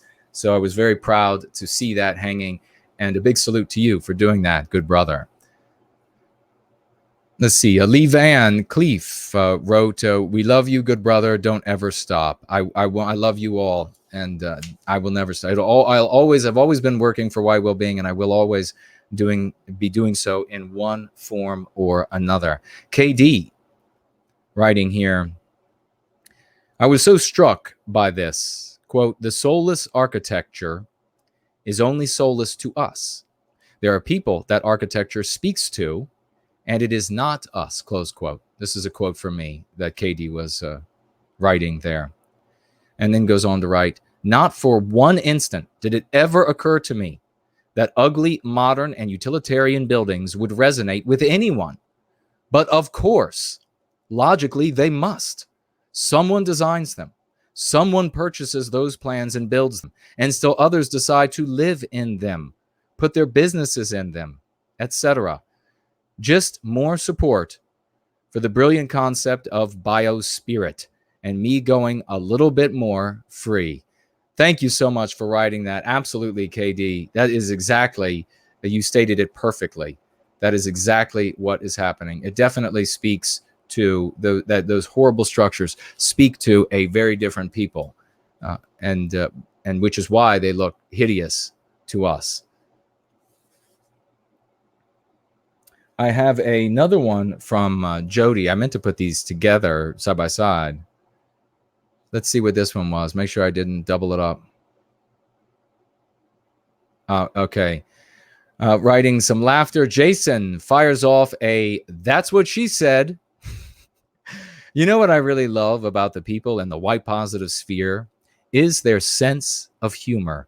As dire as our situation can sometimes seem, I've noticed that so many of our public figures, Jason, Henrik, and Lana, etc., have such good senses of humor. This is important. Without this, we'll simply mirror the unhealthy anger of the anti-whites. Our anger is righteous, tempered with informed humor. I've been watching for about a year now and look forward to many more. I'm planning on ordering a few copies of Going Free for some coworkers who desperately need it. Thank you for your hard work. Well, thank you again for that second comment, Jody. That's magnificent. And indeed, that just underscores exactly what I was talking about. Brilliant that we are all coming together, ladies and gentlemen, on this same thread of thought that is really what's going to enable us to go free. Shauna writes, "Excellent stream. I am thankful for this wonderful community for White Wellbeing. Happy Thanksgiving to all my brothers and sisters." Well, happy Thanksgiving to you as well, Shauna. And you see, folks, again and again, we're hearing more and more about community. You have never heard this anywhere else in the white positive sphere. I've been in it for a long time, and you only ever hear a talk of community when people come together for a conference and they think, we really should have some sort of community. Yeah, we should. We should have some sort of community. Should have listened a long time ago. Sound Killer writes, "I was with my brother and father the other day, and my brother made the classic cringe statement that the Democrats are the real racists. I told him that is a weak argument and it's ineffective. I told him that he needs to say that they are anti-white to legitimize their argument. All he could say was that he's never heard that term. Aren't normies hilarious? Indeed, they are. But more important, you just made a big change in your brother's life. And who knows who else he'll end up talking to. And ladies and gentlemen, if you have not done like Sound Killer, you will find that a great many people have not heard anti-white before. And either they will tell you that they've never heard it before, or anti-whiteism. Either they'll tell you or you'll see it on their faces. And it's going to come in one of two ways. Either they're going to have that, aha, look, that light bulb that goes off over top of their head. Suddenly, serendipity, things make sense. Or they're going to have that, oh God, look on their face. And that's when you know those people are really anti-white, because they realize, oh God, you have just shared a position that is insurmountable. I can no longer white guilt you into surrendering your identity, your welfare, your children to our, the child molesters of anti-whiteism, because now you're talking about them in a box. Now you have packaged them up. Now they're not just this grievance group or that grievance group or this injured group or that injured group. Now they are self-identifying as anti-white by the acts that they commit. The power is there for us to take. Just grab it and use it. Rico writes here, I just finished Born Guilty this past week. Go free. I finished about a week after I first wrote you. It is with no hyperbole that I say that Providence, the old gods et al. Have chosen you as a champion for Western kind in this Kali Yuga. Thank you for all your efforts to promote white well-being, Jason. Surely, inexorably, your struggle will continue to bear fruit. Well, the reason why I really wanted to share this one, ladies and gentlemen, Enrico, my heart goes out to you, brother. Thank you so much for those humbling words. The reason I wanted to share this particular comment is because this is all of us. The Providence, the gods, the God, whatever it might be, they have all brought us all together, and they will continue to bring us together. All things are conspiring now for our success. You are important. There is something in the air that has turned you at this time in history to going free and to the service of white well-being. You have a role to play. I have a role to play. Jared George has a role to play. These roles will be bigger and smaller at different times, but they are all every bit as important as every other role that is being played. It is just like the services in society. Every single service and job is important. That is the case, even more so in service to white well-being. So what Rico is saying there to me is actually what I am echoing back to Rico and to all of you out there. The gods have brought you. The God, chance, fate, whatever it is, has brought you at this time to this service. And thank God that it has. So we're going to think about the Thanksgiving stories. If anybody has any that they want to share, I think I'm going to go ahead and do we'll do Donald Jackson's Thought Police. And then when we come back, I'm going to talk briefly about Mamir's Bruner team. This video, not the video for the contest, I can mention that, but the video that it released just the other day, I think, where it starts off talking about the Spartans. There's something there I want to mention that is a little bit of a deviation. It might be cosmetic difference of opinion and not something more substantial, but nonetheless, I think worth mentioning. We might just be using different words. I almost mentioned about Locke talking about how a lot of errors in this is old Jason, way back in the day when I was listening to a lot of differences in agreement are born about by different definitions on the same words. So I used to believe, as many of you, that you had to know every period of history and had to speak to every period of history and had to talk about all of those things with everybody you came across in order to be legitimate and persuade and bring them. And I discovered that that does not work. They just think that you are a pedantic ass and they want to hear nothing more from you. And so that's what ends up happening. So let's see if we can play this fantastic song. If you haven't heard it before, Donald is a magnificent musician, talented artist, just so many different things that he is able to do. And I want to be able to share this with you all. If you haven't heard it, we're going to rock out to it.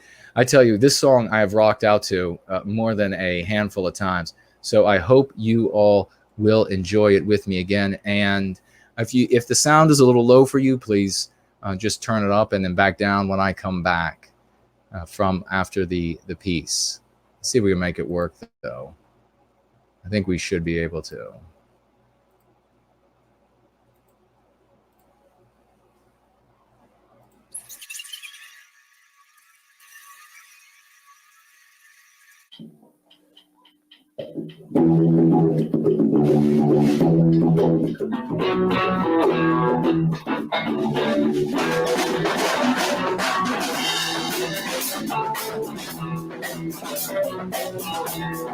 Did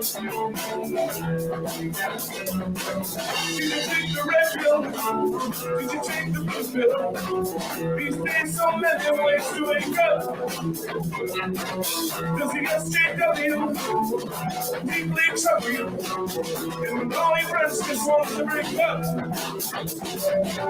But police in the streets, censoring our freedom of speech. When we say no, when we say no. Did you take the white pill? Did you take the black pill? These days so many ways to lose hope. They want to erase us, but they won't replace us. These days rise victory's hope. It's all united, don't feel the fight. The West is the best. It's all united, don't get the fight.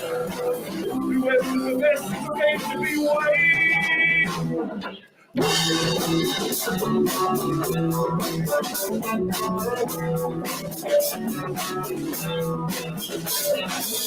You don't have to thank me, but folks can don't thank me. When it's for just to get done, they'll try to dox you, try to box you, and find a way to take our guns. But police in the streets, they're bringing our freedom of speech. We say no. We say no. We're the last generation. South is our segregation. The Western world is counting on us. So wake up the normies. Prepare for glory. Let's grind Marxism into dust. Don't give the fight. The West is the best. Don't unite.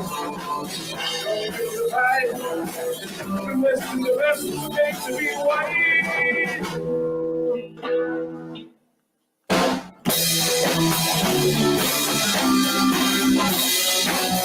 Police in the streets, censoring our freedom of speech. We say no, no, no, no.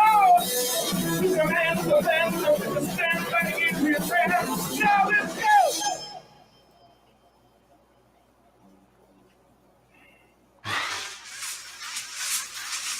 And that, of course, was Donald, American Zarathustra, a magnificent piece.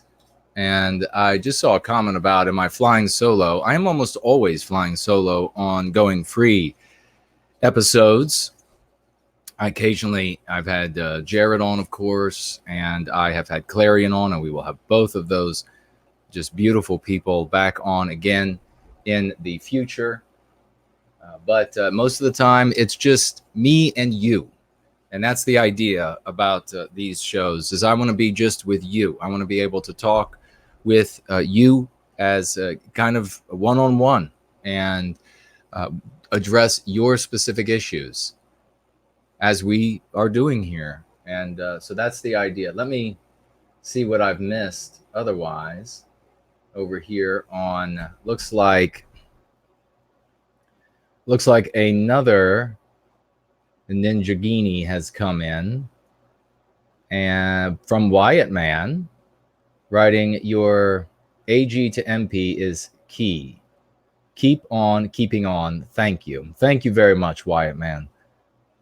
Thank you for the Lino donation and for the comment, brother, the good comment.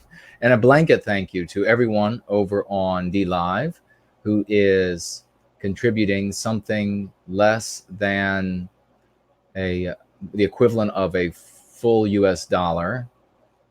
Thank you to every single one of you. And I will remember, with the help of Ray and Heidi and Seaver, to release the chest so that I can pay you all some of those Lino points back at the end of the stream. All right, what else do we have here? I want to make sure that we have everybody's questions wrapped up. And I want to get to this conversation that I had with this young lady as well. Minotaur of Rebellion saying greetings again. Great to see you. Who all has Southern Bloom is here. There's the great Underhill. It is a great song. Isn't that magnificent?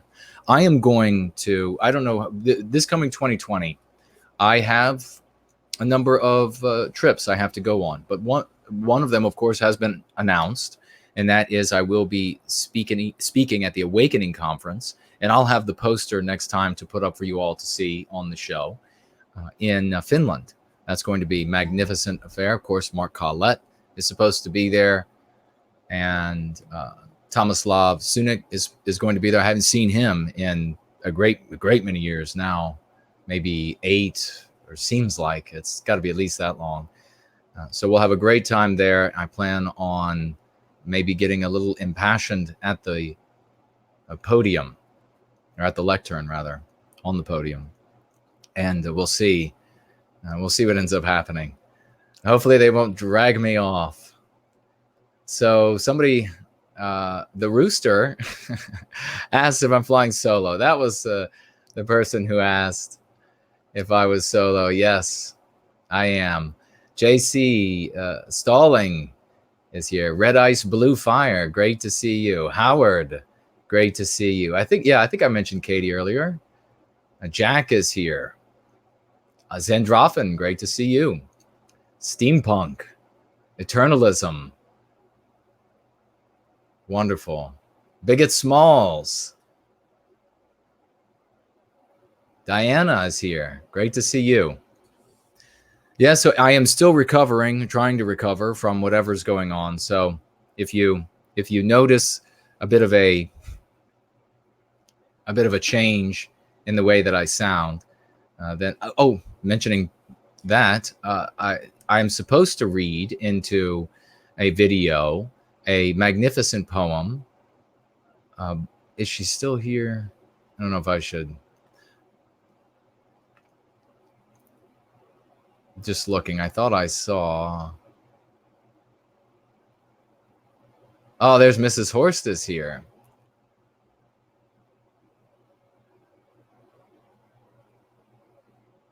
I don't see. Eminent Rain is here. Great to see you.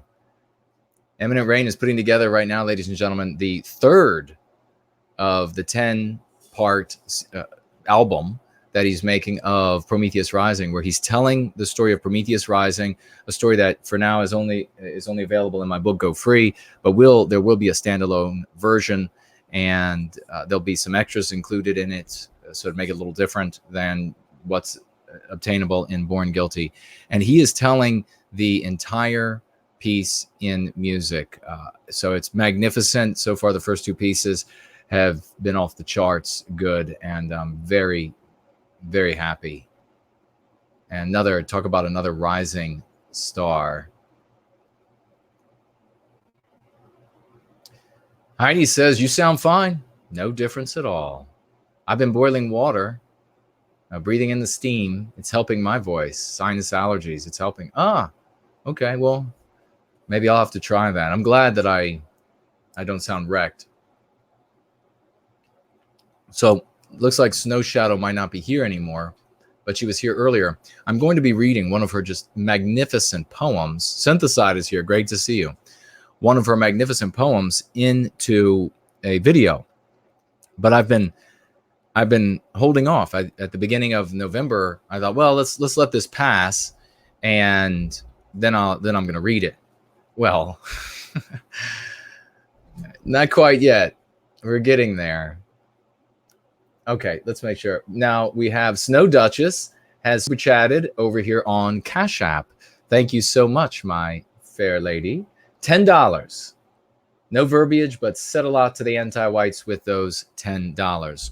All right, let's roll. Now, Mamirs Bruner, the team, put together a video, their most recent video, in which they start off talking about the Spartans, which of course, and people that I have talked about myself before, and they have a sentence right near the beginning of this video that I thought, I better say something about this, or I really not better say something, but I felt a need to differentiate if there is actually a difference there, because as I say, maybe it's just cosmetic for artistic reasons. I've talked about this before. This is kind of in connection with what Ash Donaldson was saying as well. And so they say this sentence, quote, "For a warrior to be complete, he must not hide from death, but seek it." Now, this is poetically, it is, I guess, alluring. In the other video that they did where they talked about a woman is life and a man is death, and there's this dichotomy there that seems to want to pull you along, that yes, come this direction, say these things, it will sound pleasing to the ear. It's a pleasing sort of way to balance everything in the human brain, by the way. And I've speculated that it's perhaps because we have this two hemispheres, is that we always move things into an either or. So it doesn't matter how many options there are, it becomes this and that. If you have 18 parties to choose from, the party you choose, it's your party and then the other parties. We don't seem really capable of computing beyond that, I guess, beyond that sort of a spectrum. It's either black, white, up, down, right, left. Now that I've said it, you'll start observing it everywhere. So it is this alluring, I guess, harmony. I don't really want to call it that because of what I think it ends up saying. But nonetheless, I guess poetically, artistically, aesthetically harmonious. And so people go that direction. The problem is that, well, there are a couple problems, and I've talked about this before, but ultimately what I think the sentence should read is this: for a warrior to be, so rather than for a warrior to be complete, he must not hide from death, but seek it. I think the sentence should read, for a warrior to be complete, he must not hide from glory, but seek it. The reason why is because death is not glorious. Defeat is not glorious. That is just defeat. It is just loss. And I see how this aesthetically pleasing dichotomy has adversely affected, it has impinged on many of our advocates in the white positive sphere over the years, especially the young men, because they hear this, that your purpose in life is to die this glorious death, and defined as to fight in a battle for which there is no hope of victory and to die in it. That is the definition of it to everyone who's in the laity. I mean, perhaps to the poets and Phil, who's a brilliant gentleman and a great guy. And I'm sure the rest of the folks on the Mamirs Bruner team are of the same caliber. I'm sure there are a lot of hues of definition here. But for the laity, just the regular folks out there, this is what it means. It means that you're waiting until there is a hopeless moment when you're finally going to die gloriously, fighting against impossible odds.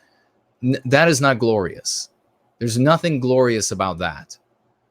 So there are a lot of ways to, a man's purpose in life is his ultimate drive, what he is moving toward inside of him. And we can get into deeper detail into this some other day. But is that movement toward glory. It is the thing in a man that will drive him to surrender his life, if he has to, for his people. So the focus is too narrow. It's narrowed down to that one act, as though that's the only act through which glory can be obtained.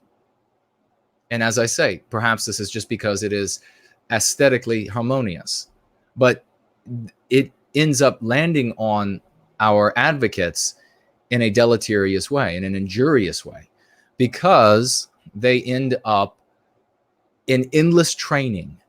They are endlessly lifting weights. They are endlessly at the shooting range. They are endlessly prepping for the one big battle at the end. They are endlessly practicing martial arts, endlessly doing useless things. This is why this hyper focus on this one aspect, this one path to glory, undermines the cause for white well-being. Because glory is not just had when you go off to fight a foe in a battle that you are likely to die. Glory can be obtained that way, but glory is the purpose, not the death. Going off to fight the foe in a physical or intellectual battle, which is the battlefield of today, an information battle, which is the battlefield of today, going off to that battle and winning is glorious. It's just as glorious. You achieve just as much glory as going to the battle that you die in.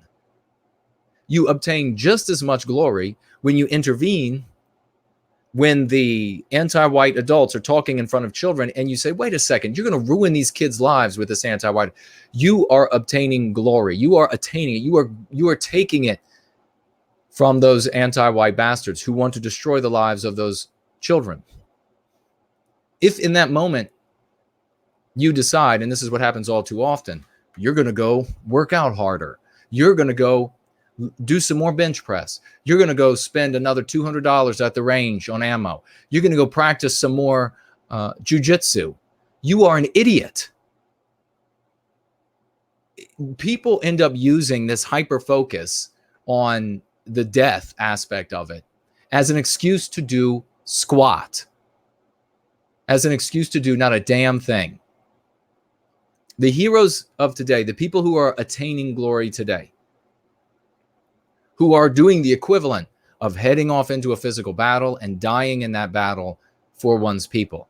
The people who are doing that today are the people who are like BBM put up that poster where it was lawful to do so. All the people who have written me who said, hey, can I have some of those leaflets that John printed 10,000 of on his own dollar and is shipping them on his own dollar so that we can get these out to people who want to distribute them in lawful places. Those are the heroes who are attaining glory today, not the person who spends another 200 or 500 at the range or practices jujitsu 3 times a week instead of 1 time a week or whatever because of what's going on in the world today, waiting for that one great battle to come when all is lost and you just get to die. And I mean, I have heard time and again people actually talk this way, and they think that they're doing something by saying as much. They think that they're doing something with all of the endless training for the day. And then you know what ends up happening is they get senescent, they get old, and then they need those crutches, and then they need that wheelchair, and they need all that meds, and they're praying to God, please don't let that system get upset, because I just spent the last 30 years senselessly training jujitsu that, you know, I tore this or broke that, and then I couldn't do that anymore. And then I spent all those thousands of dollars on ammunition shooting at the range. And now I can barely hold a pistol in my gnarled fingers anymore. I mean, come on. If you want heroism, if you want glory, then you act like traditional Mike, who's in Australia and who's using his voice to speak for the voices of our children gang raped and sadistically murdered in South Africa. That is a hero. That is somebody who's attained glory. He doesn't have to hope for some day when he can break out a pea shooter and go up against the government of Australia in some fruitless effort to commit suicide. No, he is the hero today. I don't salute anybody who is waiting for some, and of course, talking about Mamirs Bruner, Phil, and the team, they're not waiting, are they? They're making beautiful material. In fact, the video that they made for the competition is magnificent. It's the exact kind of thing that heroes today need to be doing. So, since they're doing it, I'm going to conclude that they know what needs to be done. They're doing what needs to be done, like traditional Mike. And I don't want regular, especially young men, because we have all these young guys coming out and they have, the energy of youth, the fanaticism of someone who has newly discovered what is going on in the world, and their energy needs to be put to their benefit. And what is their benefit? It's the benefit of our people. It's not going to be, they're not going to be benefiting themselves spending 20 hours a week in the dojo or the range or the gym. They're just wasting their lives away, and they will do nothing for the world that they are going to be inheriting and their children and grandchildren are going to be inheriting. So I just wanted to say that. I wanted to speak to that, so that, and the reason why is because, as I say, I've had too many conversations with young men who have romanticized a moment in the future that's never actually going to happen. And here's the really sad thing, ladies and gentlemen, and that'll be the last thing I'll say on it, unless somebody has a question or a statement about it. Most of these guys that get into this line of thought of the big battle at the end, when they'll give their life gloriously and it'll all be over. Good for you. And all over for you, jackass, not all over for all of the other white people that are going to continue suffering. But the thing that I've noticed is that the vast majority of these guys, nearly all, haven't even been in a fight. If you haven't been in a fist fight, if your face doesn't look like mine from being punched in the face, if you haven't had teeth knocked out like I have by being punched in the face, then give up your goddamn fantasy of your little action figures. Good God. If your ear hasn't been torn away from the side, the bottom of your ear hasn't been torn away, give up your playtime. If you haven't spit teeth out, if you haven't spit out a piece of your tongue from being in a fight, give up playtime. Start doing what traditional Mike is doing. All right. Or how about this? Start doing what Mamirs Bruner is doing, making these magnificent videos. I'm just truly artistic wonderment. I am very impressed. The video that they put together for the competition is splendid and does exactly the kind of thing that we need to be doing and saying for our people. So my hat's off to them. Okay, what do we have here? Watchrider says, Apollonian Germ did some great analysis of Spartan sayings. Very interesting. I'll have to check it out. I don't even know who that is. Thank you for bringing him. Hey, Samantha Fox is here over on the Gardening Channel. Great to see you, my dear lady. All right, let's see what we have over here.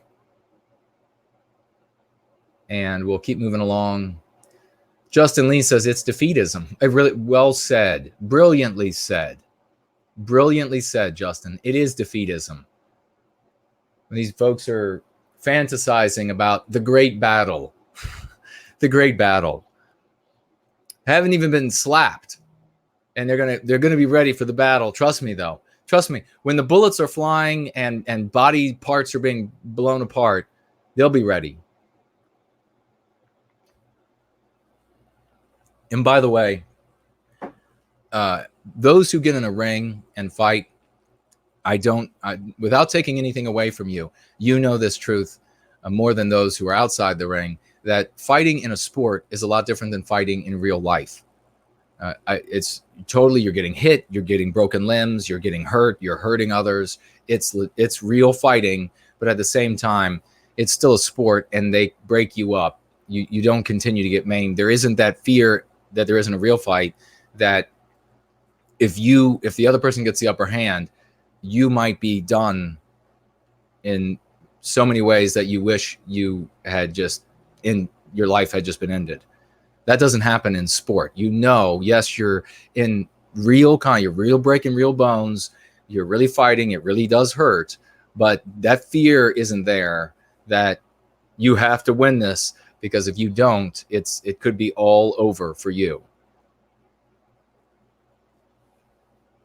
So with all respect to those who are in the ring, if you're one of those guys who are in the ring and waiting for the big fight at the end when you're finally going to give it its all, and you haven't actually been in a real fight, then outside of the ring, then you're just playing. Put your action figures away and let's be men. Put your action figures away and let's be men. And if you're women out there who are waiting for the big glorious day, get a therapist, because that's not right. Something's really wrong. If you're a woman and you want that big day when you can go out into battle and die, get a therapist. JC writes, I believe my God created our beautiful people, and love for our people is love for God. And well said. Very well said. I like that. All right. I don't see any other tags for me, so I will check. Let's see. JC has, we're here to create our stories. Exactly. Without conflict, there is no story. Just rhymes with glory. There you go. Maybe we are here for transcendent story. There you go. Excuse me. It's a Foxy Brown.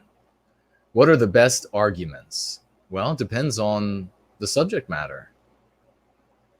And we will happily, if you have some subject matter, we will talk about it, because that's what we're here to do. We're here to help each other. Again, what Foxy Brown asking about the best arguments against anti-whites. Well, calling them anti-white and telling them, one of the most powerful things you can say, I've shared this a few times, you all can do this right away when it comes to anti-whites or vagues in your life, is to win every single argument, is just to say, look, I know you have a lot to say. I know you have a lot of evidence you want to share with me that you got from CNN or from an episode of Friends or whatever it is. I know you have all of this that you want to share. But look, if it results in an anti-white conclusion, I reject it. So I reject all anti-white conclusions. I don't care about your white guilt. I don't care about what happened 100 years ago. I don't care about what happened last week. I don't care what you claim is going on over at this place or that place. If you end up with an anti-white conclusion, I reject it. So what happens when you tell them that?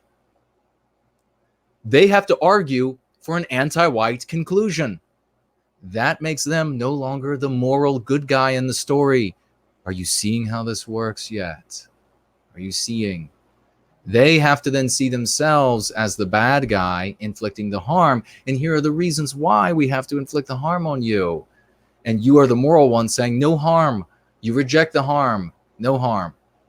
Now, when it comes to maybe some anti-whites, they're going to be so monstrous that they relish in that. Of course, we've seen these kinds of people. Stop talking with them.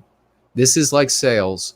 You don't talk to people that are not going to go free. You don't talk to people that are not going to buy your widget, because that would be dumb, right? So you talk to people who will buy the widget, talk to people who will go free. The potential is there. When you put somebody in the position of having to argue for an anti-white conclusion, and they're vague or they're anti-white, but they're not monsters, they're going to have a visibly difficult time doing it.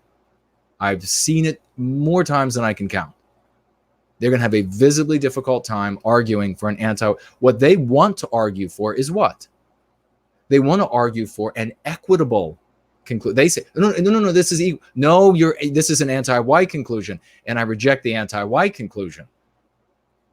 So once you put them in that scenario where they're no longer arguing to make things fair, where they're no longer arguing to balance the books or whatever by harming you, when you're going to focus on the harming us part of that conversation, they trip up like a, I don't want to make fun of people who can't get around. That's dreadful. But they're suddenly going to appear like an octopus on some heavy sedatives on land. Just, they're not going to be able to get around really well. So yeah, use that, Foxy Brown. Come back and let us know how that lands on your interlocutor. Oh, Seaver says my voice does sound better tonight. Well, tip of my hat to you. Thank you very much for saying so. I'm doing my best to heal.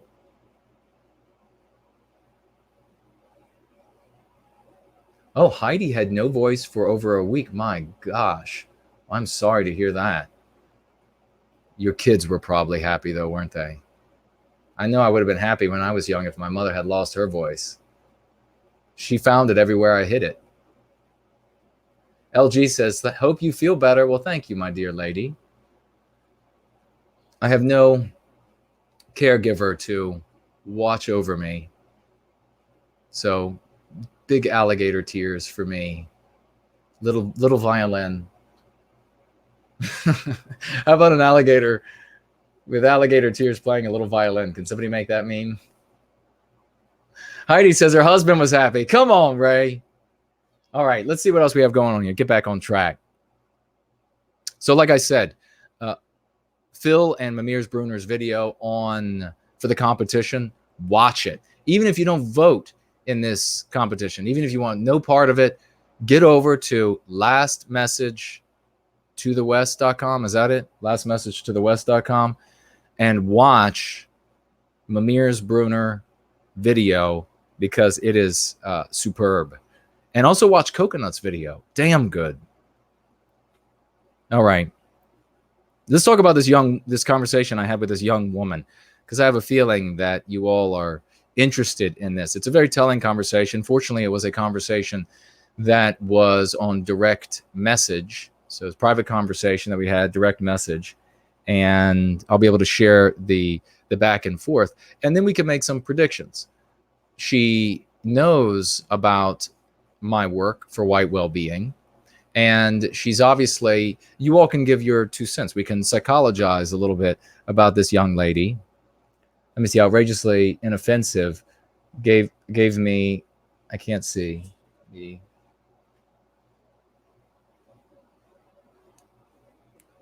I think it's an alligator, a little violin, and then something. I can't see the other. Maybe is it 2 mugs going together? Anyhow, that's hilarious. Thank you, my friend. That's great. Okay, so we can talk about her, where she is mentally right now, how she got there, because these things are important. You're going to have nieces. You're going to have daughters. You're going to have kids you babysit. Don't miss an opportunity. If you babysit someone's children, don't think, oh, I shouldn't protect them. No, you should protect them, even if you have to protect them from their parents. If their parents say, we never want you back, well, so be it. You know, babysit for somebody else's children if you need the money. But if you go to someone's house to babysit their children, if they ask you to come watch their children, then you're there to protect their children, are you not? You're there to watch them. You make sure they eat, make sure they don't juggle the cutlery, whatever it is that they might be doing. You're there to protect them. And I would use that opportunity to find out whether or not those children are having these dreadful anti-white thoughts. And they almost assuredly are. They hate themselves. They hate our people and therefore hate themselves. Don't let that go by. That's what's happening to this young woman. And we'll see. I'll go ahead and share that right now. Oh, I see Brand Danger is here. Good to see you. Maybe I did see you earlier. All right. Oh, I wanted to check also on the live and see if we have anybody else. Okay, I think we have everybody then. Everybody's lemons and all of these different Leno points. over on D Live that we now have the word that we can exchange this currency for actual currency. But I wonder what the exchange rate is. So looks like we're caught up over there. Let's do this. Here's what the young woman wrote to me. I see you noticed that I like Asian culture. And well, I do, especially Japan. And I would live by their rules if I lived there, with very few years of learning about them. I see much more culture there than I do with white people. We don't have much to pride of. That's why I am not worried about our race. That was one of the opening messages to me. Imagine reading that. Imagine thinking that. She would live in Japan and live by their rules because she sees so much more culture there. Look at the white noir in this young white woman. Do you see this? Look at these meme pathogens. There is no white culture because I guess there's no white people, no white race, but there is a Japanese culture, and she would abide by their rules, not the rules of her people, because they are a people and her people are not.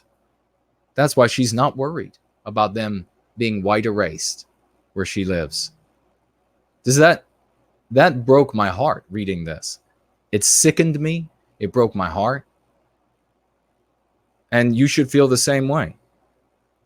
How many years? I mean, this is a young woman. I would say, my guess is maybe early 20s, very early 20s, maybe 20. Let's just say 20 years old. And for 20 years, she has learned that the white race is evil, that it has no culture. She has watched non-white races be glamorized, celebrated as unique, as special. Remember we talked about a couple weeks ago that when you say a group of people are special, they can only be special relative to what? Relative to us. Everybody can't be special because then nobody is special. So it's a relative statement. She heard about how special non-white people are. And non-white, particularly Japan, is close to the country in which she lives.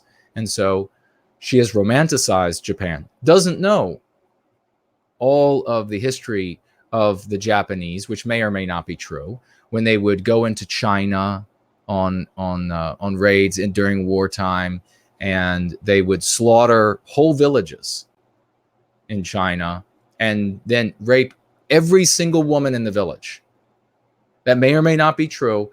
It's history out there for you to go and research on your own. I think you will be disgusted. She doesn't know about the Bataan Death March, which marched our men and boys to death, bayoneting them when they were too sick and emaciated and starving and wounded to march any further, running a spear on the end of their rifle through their hearts into their guts, spilling their guts right there on the trail. You know, we hear all the time about, we're beaten over the head in America all the time about the Trail of Tears. When I don't know whether it was one or two or however many American Indian tribes were moved further west off of the terrain that had been allotted for them for that time being. And they were moved down. They talk about, well, people died on the way. And we hear that all the time, endlessly told. But the Bataan Death March, nah, not being told. Not being taught to this little girl. Didn't learn anything about that. Didn't learn anything about the horrors that, and now mind you, of course, there are magnificent Japanese people. There are honorable Japanese people. There are heroic Japanese people. There is all of that, yes. But she didn't learn anything bad about Japan. She didn't learn anything bad about them or their culture or their ways or their customs or how they treated their women. So that's what she wrote to me. Well, I wrote back, it is true. We have had our identity ripped from us, and when we assert who we are slandered with anti-white slurs. Some of us are making the decision to abandon ship and pretend to be a member of another people, as you have decided to do. And I appreciate your honesty. Others, such as myself, are choosing to do our duty and be loyal to who and what we are. Now, the purpose of reading this exchange, and maybe I'll do this more often, the purpose of reading this exchange, one of the main purpose, there are a few here, to examine how this person got to this point. I'm not going to be telling you who she is. Obviously, this is a real person. We're not going to be sending messages to her. I'm not going to be telling anybody who she is. Is to examine what happens to our people in this particular case, this young woman, when they are exposed to MPs, how the white noir absolutely drowns them and clouds their understanding of the world. But also a big point of discussing this exchange is to show you how I have a conversation based on the particular situation of this particular conversation. So it's going to be different in other scenarios, but there are going to be some universals that you can use in your conversation. So do you see how I responded to her? It's true. We have had our identity ripped from us. So she's saying there is no identity. I'm saying we've had an identity ripped from us. Do you see how I use that? And I point out that when we assert who we are, we're punished for it. So I've told her that we can't stand up for ourselves without anti-white slurs. What does that tell her in this conversation, but also in general, about what's going on in society at large? It's telling her that there's a regime out there. It's anti-white. It's not run by white people for the betterment of white people. It's run by anti-whites for the benefit of anti-whites. Some of us are making the decision to abandon ship and pretend to be a member of another people, as you have decided to do. And then I say that I appreciate her honesty. So abandoning ship, does that sound like that's the honorable thing to do? Others, such as myself, are choosing to do our duty and be loyal to who and what we are. So you can replay this and then use the same sort of approaches that I am using. She writes back to me, what culture did we used to have that's been ripped from us? Think about that sickness. What culture did we used to have?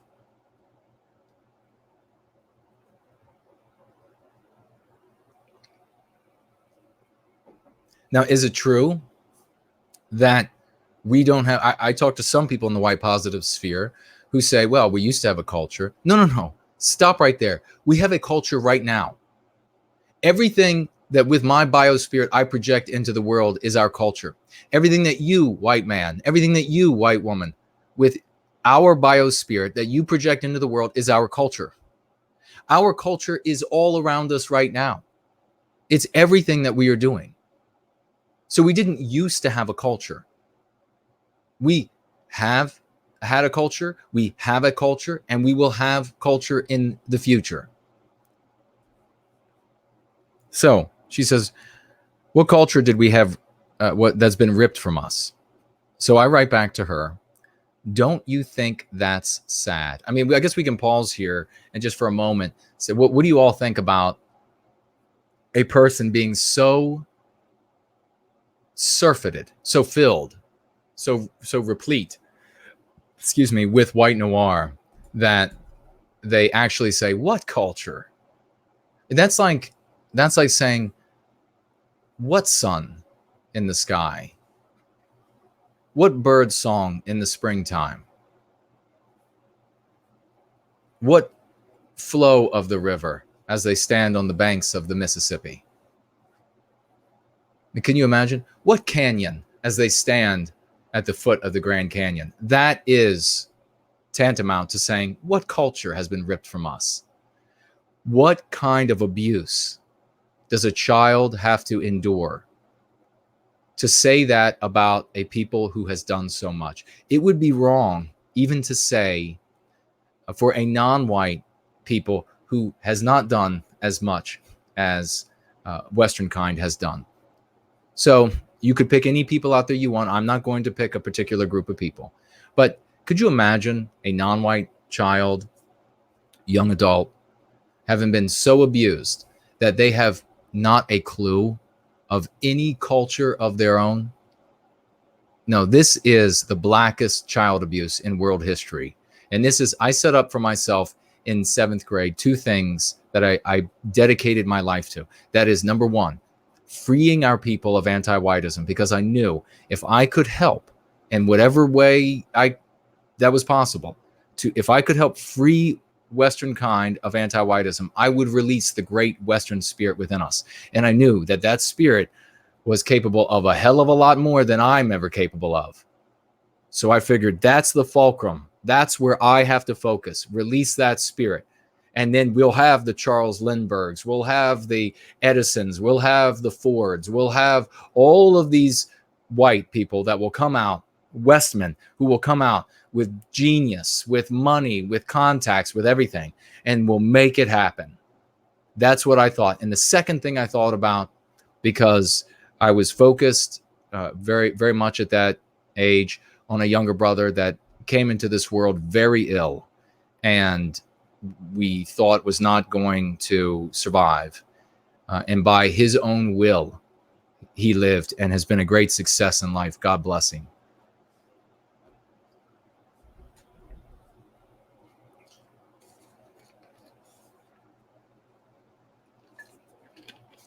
But because of that brother of mine, I simultaneously focused on protecting white children from the child abuse that anti-whiteism inflicts on them physically, mentally, and spiritually. The child abuse that we have seen now in how many tweets, in how many video clips. How many more times are we going to have to read about white children writing that they have no people, they don't want to be white? How many more videos are we going to have to see of white children complaining about being white and not wanting to be white? How much more of this absolute, just wretched, blackest, miserable suffering do we have to witness before you all and the rest of our people all the way around the world are so fed up with this abuse that we say enough is enough? Not one more goddamn egregious step across this line. Not one more. When are we going to get there? It needs to be long past. So when I read this from this young woman, I see a child that was tortured in a way that is just unfathomable in all of human history, reared to destroy her own kind. An animal, even if you want to believe, and maybe we do, I'm not saying we don't, but even if you want to believe that there is some soul tapped in somewhere and we're just animating or whatever, the body, even if you want to believe that we are still in the bodies of animals, can you imagine teaching raccoons to kill off their own kind? How evil of a bastard would you have to be to do that? And could you really get the raccoons to do that?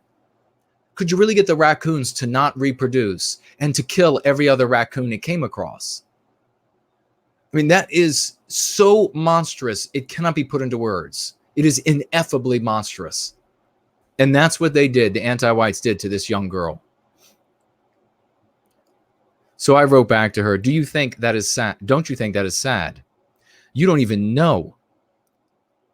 That is the proof that much of our culture has been erased and that the rest is played down as inferior. There is so much richness to Western culture. A starting place is everywhere. As you are a woman, how do you like not being property? Do you know where that came from and was forced on the rest of the world? Can you name any of the countless forms of traditional and popular music, dance, and dress of our people? Ever heard of Socrates or the scientific method or Shakespeare or NASA. The list is endless. So,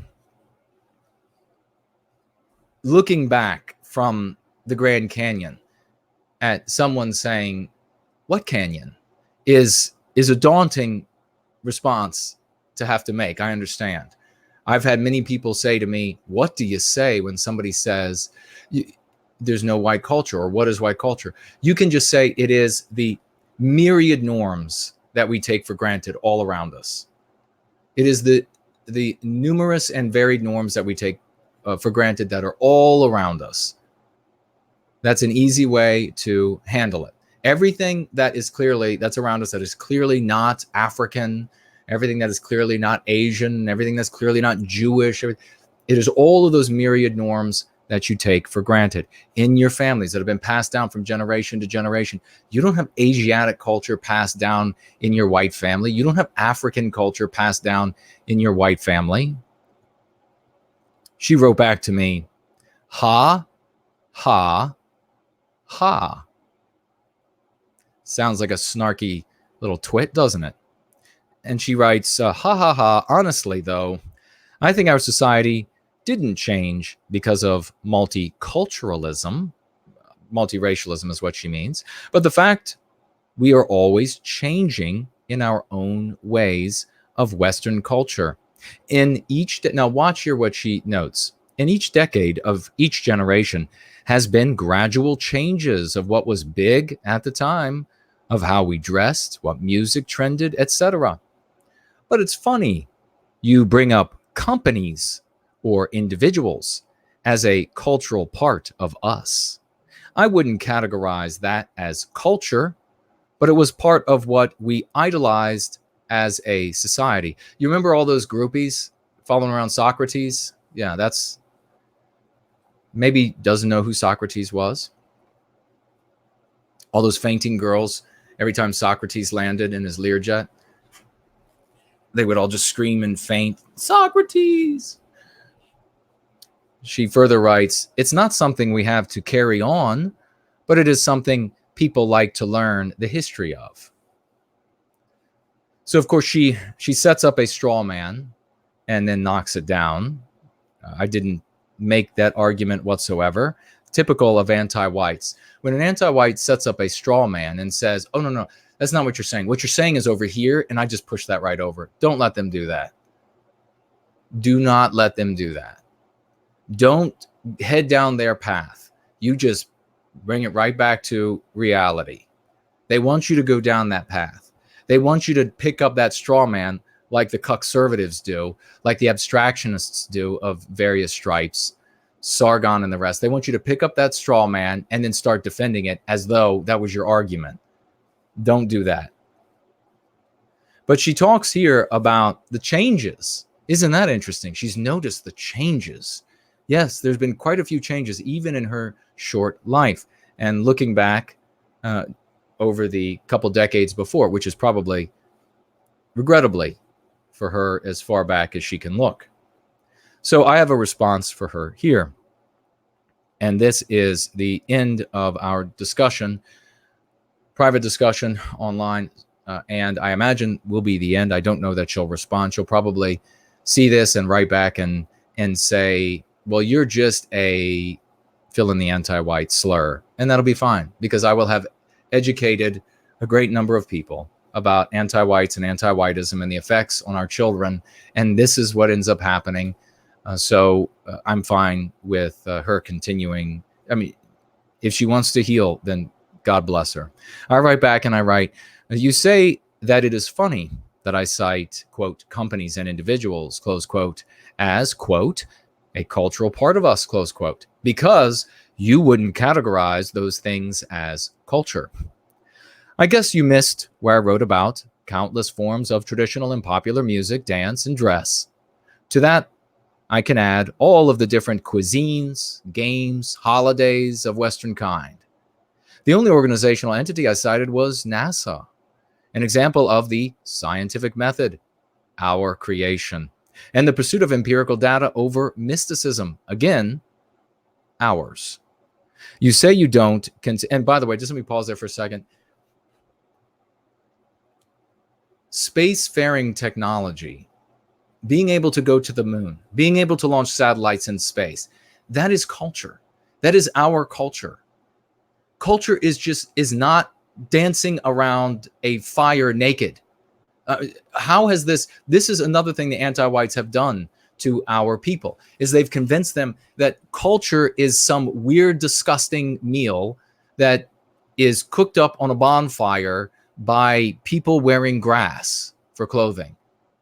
Culture is always something done far off. In this case, the Japanese case, it's culture is what you do when you wear socks with sandals.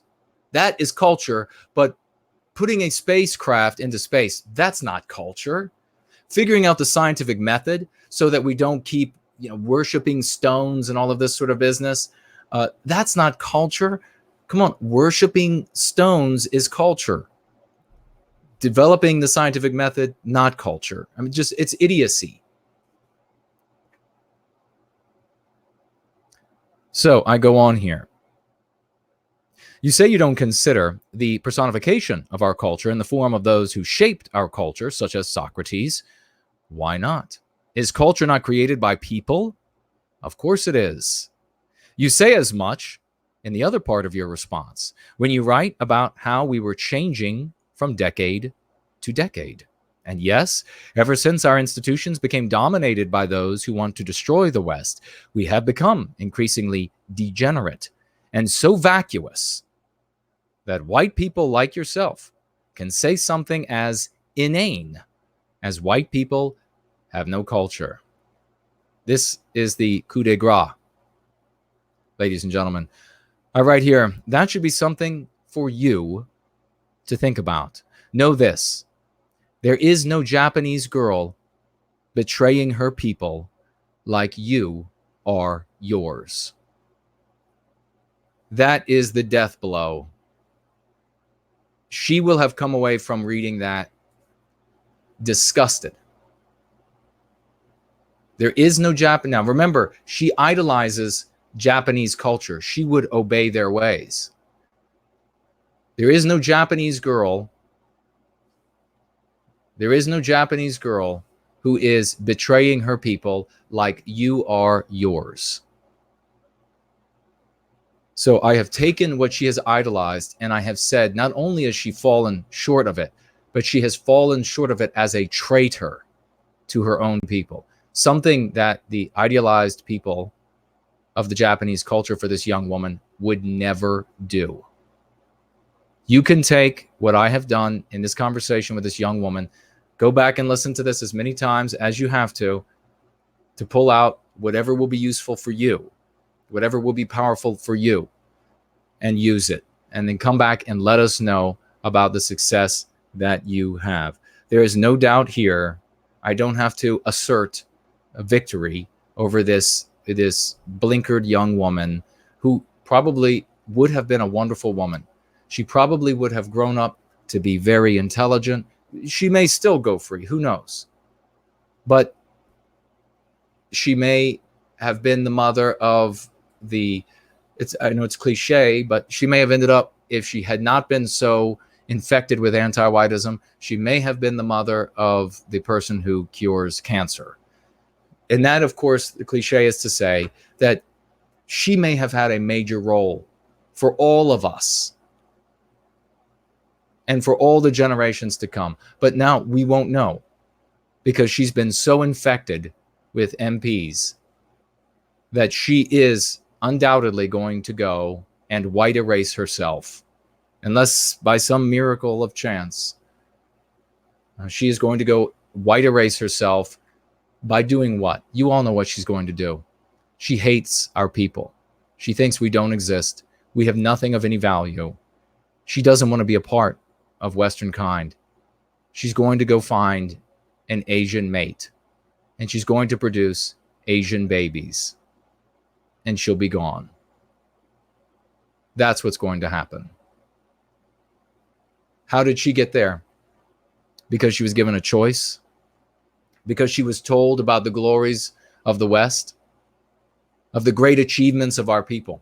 because she was filled with the pride of our great poets, of our great heroes, of our great physicians and doctors, our spacefarers, because she was filled with this great pride and then learned about the accomplishments of the Japanese and had a choice in front of her.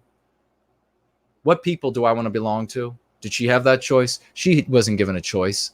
She was robbed of a choice by the anti-whites. Her choice was made for her by some anti-whites somewhere else, fed to her as a poison on a daily basis. And now the outcome, predictable from the beginning, is going to come to fruition. Don't let this be the children in your midst. Do not let them go by without a word from you about white well-being, about going free, about rejecting anti-whiteism. It might be the only chance they have. And that I want to tie to this. I'll see what you all said. I'll briefly talk about this terror attack in London, and then we'll wrap it up. We'll see if there are any other super chats. When you look out into the world, when you want motivation, one of the quickest ways to drain yourself of motivation is to head to a place like Target or Walmart and to look at the degenerate white people there, to look at them with white erasing themselves in one form or another, non-white mates, or pretending to be a member of another people in their dress, in their talk, in their demeanor, whatever it might be. If you go there looking for inspiration, you are going to drain yourself of all inspiration. If you're looking to these people out there, if you're looking to the white race, the deracinated white race out there, and you're hoping to see people who are worthy of being saved because they look pitiable and they're saying, please help me, you're not going to find it.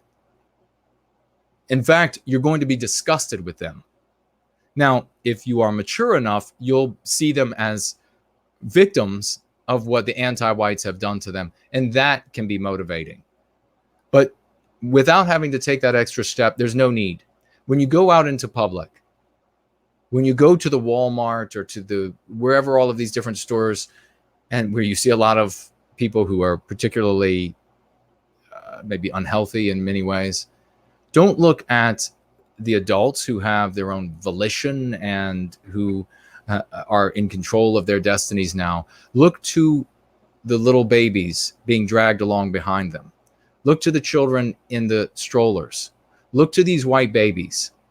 They don't need to grow up and look like the 200-pound, purple-haired degenerate that's pushing around the baby in the stroller. They don't need to grow up aping the father who has his pants halfway down his legs so that he can ape African culture. And he's got thick gold chains around his neck and his hat is cocked sideways to show off how low his IQ is. Those children don't need to grow up like those parents. Look to those children for your inspiration, because they are innocent. They can be saved very easily. Those are the people, these babies of ours, that you are going out into the world when you're spreading Go Free and White Wellbeing. Those are the ones you're speaking for. The ones who are yet to be poisoned. The ones who the needle is closing in on. So let me take a look at what you all are saying.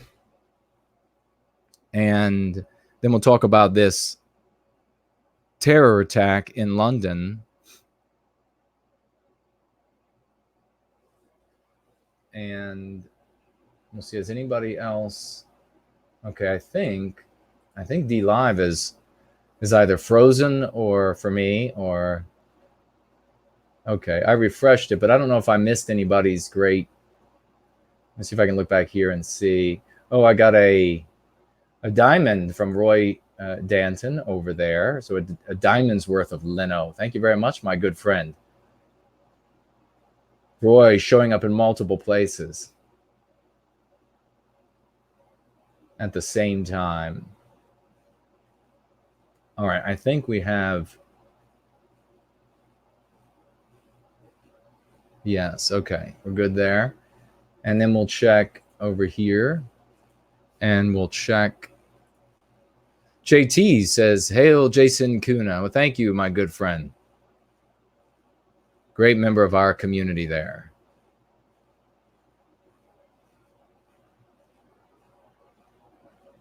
Ryan Manley says, "No other group does this bull crap." That's true.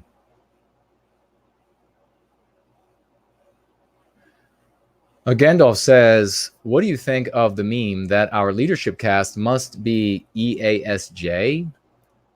Earnest, austere, severe, and just." I'm not exactly... I mean, the severe... I don't... the problem with these words here are, certainly we need to be just. I don't know, what does severe mean to you? What might that mean to an anti-white and their ability to make it mean something for vagues out there? You know, does that word mean that people will be harmed? Could anti-whites convince vagues of that? I mean, I'm of the opinion that it's at least possible. But I guess some of that I can agree with on its face. Let's see, what else do we have?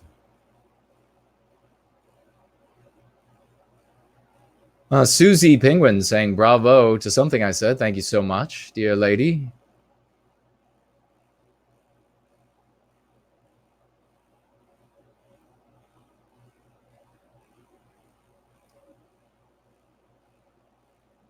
I'll jump over here to entropy, and we'll see if there's anything there that I've missed.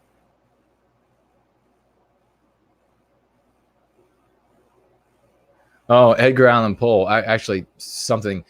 Soon schools will have assignments that say, name 5 reasons you don't want to be white. I don't doubt that that's already happening somewhere, my friend. That is how sick... Hey, there's the cultural oncologist. Great to see you, brother. That is how sick the West has become with anti-whiteism. They might phrase it a little differently, but it's the questions that being asked. Absolutely disgusting.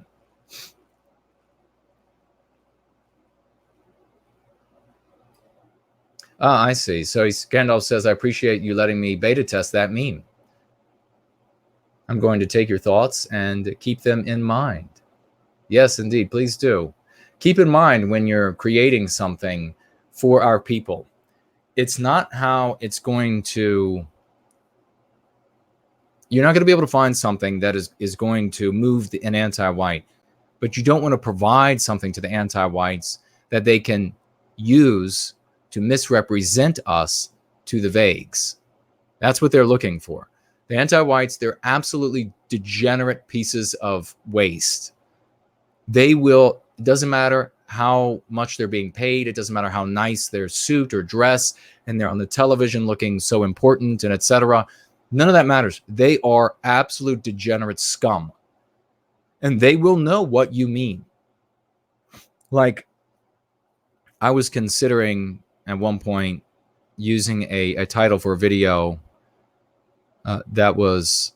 The title was going to be, in the land of the moral, the immoral are kings. Now, in the video, I was going to say the only way... The moral are us. The immoral are those who take up anti-whiteism. When they say they're being moral, that's just a pretext. They're not being moral. There's no real morality there. There are excuses to carry out immoral deeds. So don't ever give them a way out. Don't ever say, well, they think they're being moral. Don't ever do that. They won't do it for you. So I was going to provide the answer, which is that the way to defeat the immoral in that case is that we hold aloft a new and higher ideal above all of our other morality, that the service to white well-being itself is the highest of all morality. That way you prevent immoral people from being able to wheedle their way in. Because the moment they want to do something anti-white, you say, no, there's a morality here that says that cannot be done. And we are willing to do anything to stop it, because this is our highest morality. That's how you stop the immoral. Now, I thought, before I put that title in there, you know what's going to happen. At some point in the future, some anti-white is going to say, look what No White Guilt is advocating. I'm going to take this title, in the land of the moral, the immoral are kings. He's saying that they should be immoral so that they could be kings. You know that's what they would do. It would just be too easy. Now, they're going to take things that we say anyhow and misrepresent them. But you don't want to make it easy. You don't want to make it extra easy for them. That's all. So thank you for that. Let's see what we have here. Samantha Fox says, been trying to super chat over on Entropy all night. No luck. Damn. I wonder what the issue is. You have been able to super chat there before. I think you have, right?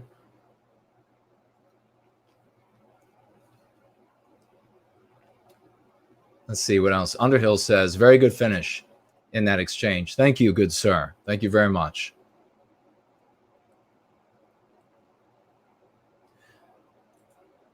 Yeah, there's no way that young lady came away from that feeling on top of the world. Although I'm sure she would lie and say that she was. Okay, so let's see over here on Entropy. Wait a second, Samantha Fox. I see a super chat over here.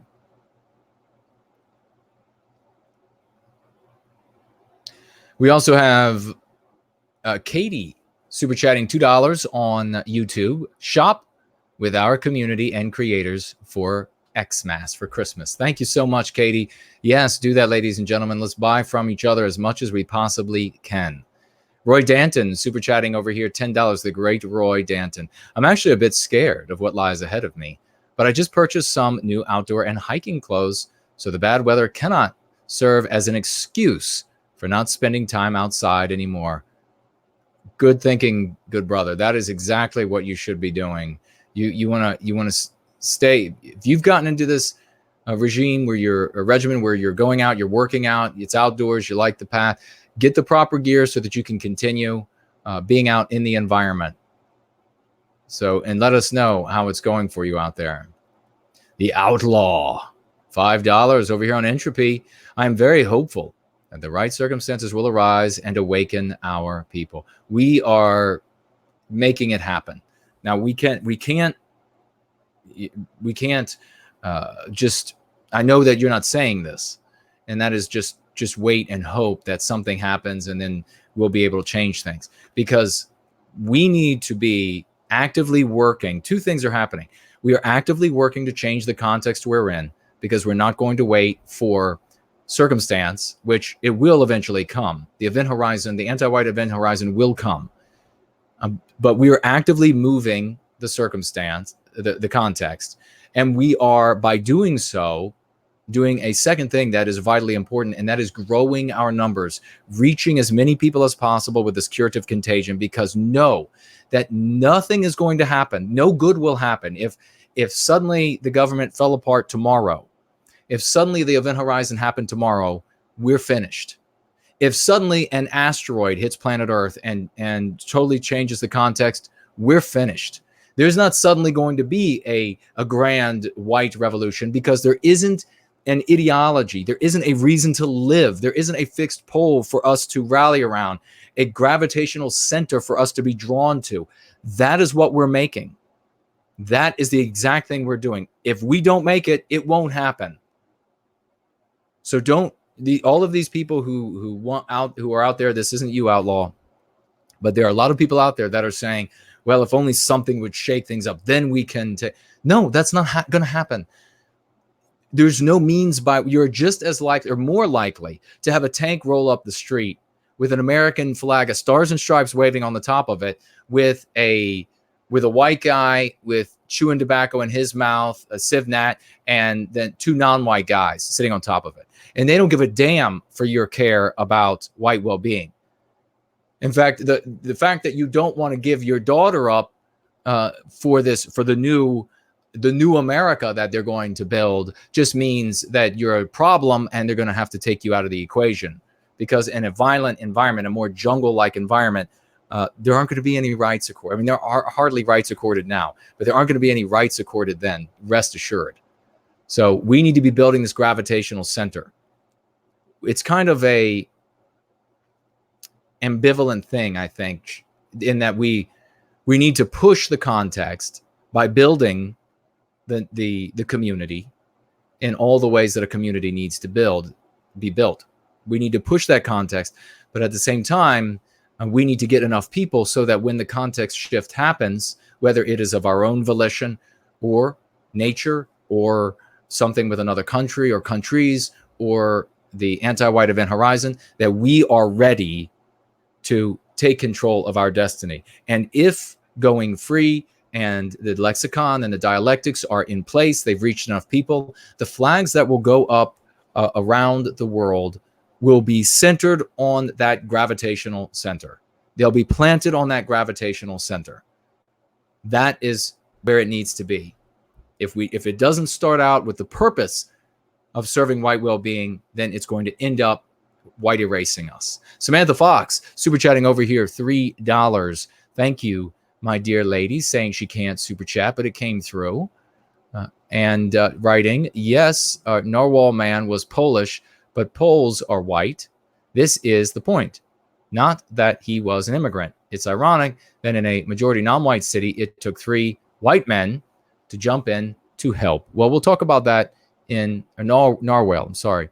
We'll talk about that in a moment. Narwhal. Is that what it's? What was the name of that tusk thing? Narwhal. Or Narwhal. Okay. I knew of a narwhal, but I guess it's spelled differently. Probably pronounced the same. They have that protrusion on the front. Thank you, Samantha. Samantha, you're back again. And you said over here you couldn't super chat. $10 over here on Entropy. Thank you very much. Yes, the narwhal man. Is it the same thing? Did you? Yes, my dear, you have super chatted twice. So your super chats are coming through. Thank you so much for both super chats. $10 over here by Samantha Fox. The first for $3, writing the same. And we'll talk about that in one moment. Thank you very much for that. A great member of our community, Miss Samantha Fox. And Roy Danton back with another $10 on Entropy, writing, I usually don't watch TV, but today, white dad with terminally ill daughter kills 3 white people to raise money for her treatment. Non-white dad with white wife donates his illegally earned money. Why? White dad with terminally ill daughter kills 3 white people to raise money for her treatment. Non-white dad with a white wife donates his illegally earned money. Isn't that nothing takes place in advertising, in movie making, and TV show making, and book writing? None of it takes place by accident. Anti-whites sit down, and this is something we were talking about earlier, what kind of conversations you can have, and with anti-whites to help bring them, or vagues to help bring them over to going free. And I talked about having them, teaching them to see anti-whiteism in advertising. This is another thing you can talk to them about when it comes to advertising, when it comes to story making and the like, that they're not throwing dice. They're not saying, let's throw some dice and who comes out to be the bad guy and who comes out to be with the beautiful white woman. And there are people actually sitting down, and it's not one person making the decision. It's numerous people, and it's going through numerous rounds of people that are saying, yep, we have the white guy as the bad guy. We have him doing the bad thing. The non-white guy's doing the good thing. So they are consciously infecting us with anti-whiteism, consciously doing it. Not accidental, consciously doing it. Roy just sharing that is helping people who watch this live or in replay and are new. Roy sharing that with people in public is going to help those people. You all sharing that with people in public friends or family members, what have you, is going to help those people. There is no accident. These people are doing this on purpose. Heidi, super chatting $25 over here on Entropy. Thank you, my dear lady. Having balance, being well balanced is not an easy achievement. It's something to strive for, to live for. There's no giving up. There's only going forward and reaching for tomorrow. Very well written. And thank you very much for that, Heidi. All right, let's see. We also have some questions over here. And Bob, do you think that lady would ever be accepted within the Japanese culture? My answer is no. She would always be a foreigner. Well, I have known, Japanese families that never see the married in person, the person who is not Japanese, certainly of a different race, as Japanese.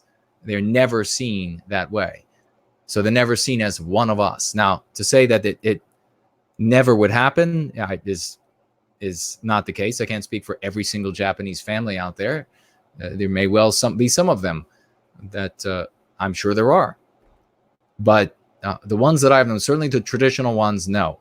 You can't be white and go to Japan and become Japanese. You're still white. You could go to Japan. You can learn the language, as Jared Taylor speaks the language. You can learn all of their history. You can practice all of their holidays. You can get a citizenship in Japan, and you're still not Japanese. Kevin writes, did anyone watch the 60 Minutes interview tonight with the YouTube CEO? Totally anti-white. Did not see it. And then Samantha Fox over here in the question widget as well, talking about the same incident. And we will talk about it now. So you had this terror attack in London where you have another anti-white. And naturally, what Samantha Fox is talking about here, I haven't even seen yet, that the anti-whites, the regime's media, which of course is anti-white, is going to say, oh, immigrants saves the day. Aren't immigrants wonderful? Because all immigrants are the same. Because everything that breathes air is the same, right? Everything that eats is the same. Everything that drinks is the same. Remember, when you come across the same argument, we have an MC for that. It's not the similarities that make us the same. It's the differences that make us different. You shut up your interlocutor in 1 second. You could say that sentence in a second and a half and you shut them right up. They cannot argue about it being the differences that make us different. So use that on them and win. Use that on them and win, and then come back and tell us about it. Of course, what happens, I noticed something, and I might be wrong on the timing here. If I'm wrong on the timing, perhaps you all can help me. And this is going to be, we'll wrap it up here, ladies and gentlemen. But I believe Way of the World, a prominent member, content producer in our community serving white well-being, produced a video called Stab City about London. And then YouTube yanked it right off the platform. Is that correct? Is that what happened? And then what? 2 days later, you have an anti-white, non-white border crosser decide that he is going to massacre white people and spill their guts onto the streets or the floor of some building. He's going to massacre them because, well, that's just what anti-whites want to do. And this is the ultimate goal of anti-whiteism, is white erasure in no quicker way than to spill their intestines onto the floor of a building. So he decides he's going to do that in the city that Way of the World made a video of days earlier called Stab City. But the anti-whites at YouTube yanked that video because it must not be truth, right? Isn't that right, you anti-white bastards at YouTube? Must not be truth. Must not be what's going on there. Or is it actually that you don't want white people finding out what's going on there? So this is a stabbing atrocity. This is a terrorist atrocity in London. If this were reversed, ladies and gentlemen, the anti-whites, I mean, for God's sake, the anti-whites in the regime's media are not talking about today and the next day and the next week and the next month and 3 books going to writing and soon to be publication, and 4 television show episodes and a made for TV movie are not going into a production right now about how white people are now terrorized. The psychological element of all of these terror attacks in London, in all of these European cities, which may or may not be happening, because remember, no white people ever lived in South Africa. That's why there are no white people there anymore, says the anti-whites, in another couple of decades. So none of it's actually happening, but they're not going to be making any videos or having conversations or in the news or what have you about the psychological implication, about the psychological trauma, about what it's like to be a white person and walk the streets of a city that our people created, terrified that we're going to have our intestines spilled onto the streets. They're not going to be talking about that. They talk about that sort of thing, the psychological element and the terror of it when a non-white person receives a hate hoax swastika on something, drawn backward or wrong in some way.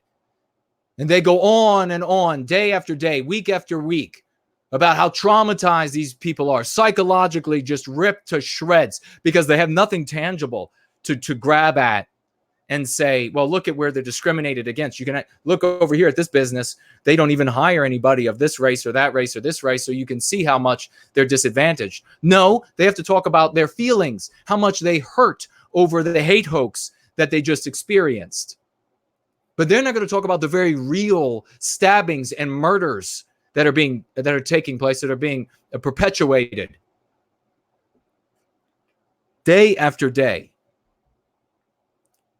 Day after day across Europe, across the United States, across Canada, which may or may not be happening.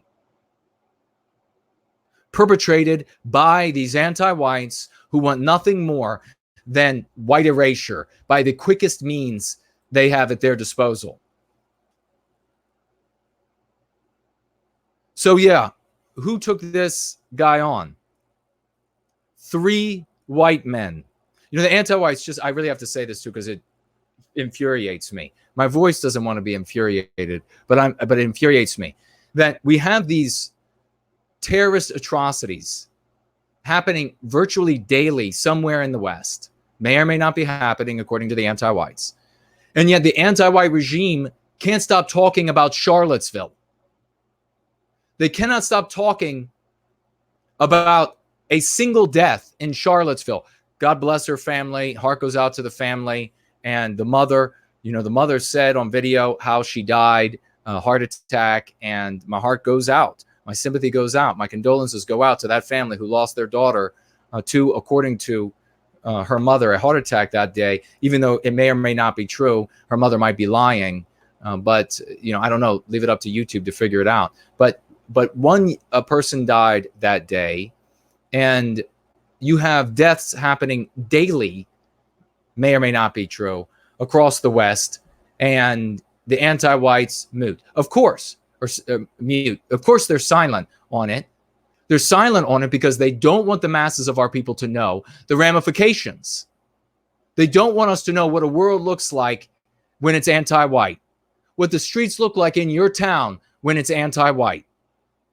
They want you to continue like just bovine assent, nodding up and down as you go from day to day in your town that hasn't gotten that anti-white yet, until it does, until you have nowhere else to run. They're going to keep talking about Charlottesville. They're going to keep using black and white footage as their arguments. It doesn't matter how many of our people are murdered. Remember, ladies and gentlemen, what I've said, worse is only better if there's an alternative. So everybody out there who's saying worse is better, it's not. It's not better unless there's an alternative, unless there is going free. All these people that are hearing about the guts being spilled of our young men and women, children just graduated university, young adults just graduated, whole life ahead of them. What is now lost? Weddings are lost. Births are lost. Christmases together. Lost, gone. No father's first dance.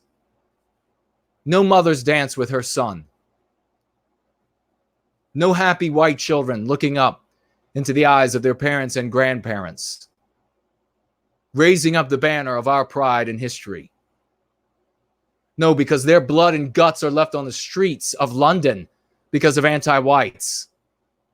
Not just the knife-wielding bastard, but all of the anti-whites who made that person possible are all responsible. Their hands are red with their blood. Their hands are deep in the entrails of those two young people. And what I was talking about at the beginning of this stream, the parents of the boy, of the young man rather, saying he wanted prisoners' rights. And this monster, this anti-white monster that did this to him was in prison, was released, and they're going to come out because they are suffering so grievously from white noir. Again, talk about a sick animal. That they're going to say, our son wanted so much for prisoners' rights that he still would feel this way, even though he was murdered.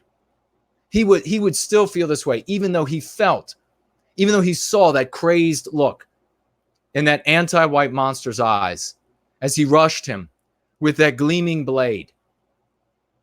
In those moments of pure terror, he would still want him free. In those moments of pure terror, when he felt that searing hot blade cut through his guts, and he looked down, he felt it all spilling away, his life rushing out of him. And he looked down, and ladies and gentlemen, he reached to pull it all back in. He did. Tears streaming from his eyes as he knew life was leaving, as things all around him got cold. And his parents are so sick that they would say he would still want this monster to go free. He still wants the government to go easy on criminals. You pieces of garbage. You won't mourn for your son because you're sick bastards. We will. His memory will live with us. The young woman, her memory too will live with us. If you have no love lost for your son and your daughter to these two families, you can go straight to hell. We will remember them, and in their memory, they will love us and despise you. There's a saying when it comes to foxholes. Nobody is an atheist in the foxhole. Well, you know what? Nobody is anti-white when they're trying to pull their intestines back into their body after having been slit open, after having been gutted by an anti-white, non-white border crosser. Nobody's anti-white anymore at that moment. You do not have even the right at this point to say you're related to him. You have so disgraced his memory. All that I can say is it shouldn't have been him. It should have been his parents.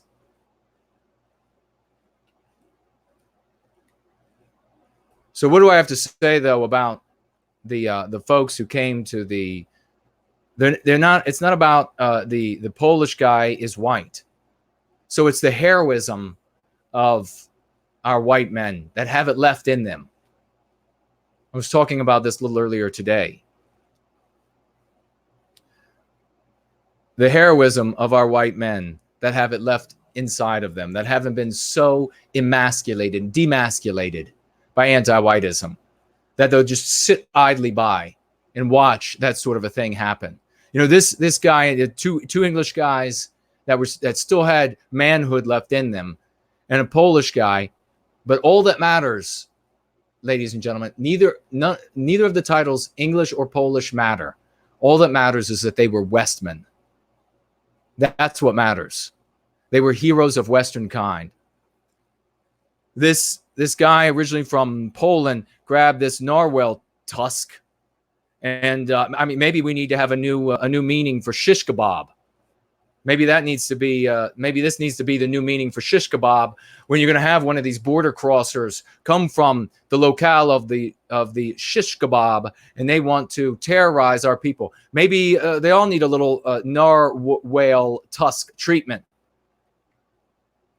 I can think of some other periods in history when some invaders to Europe had a similar type of treatment.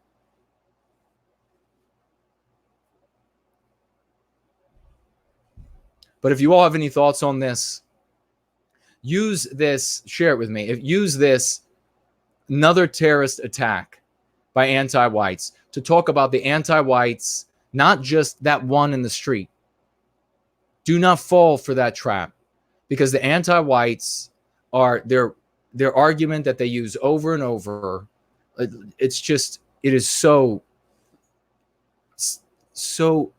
banal, so old, so tiresome, so wearisome, so pedestrian.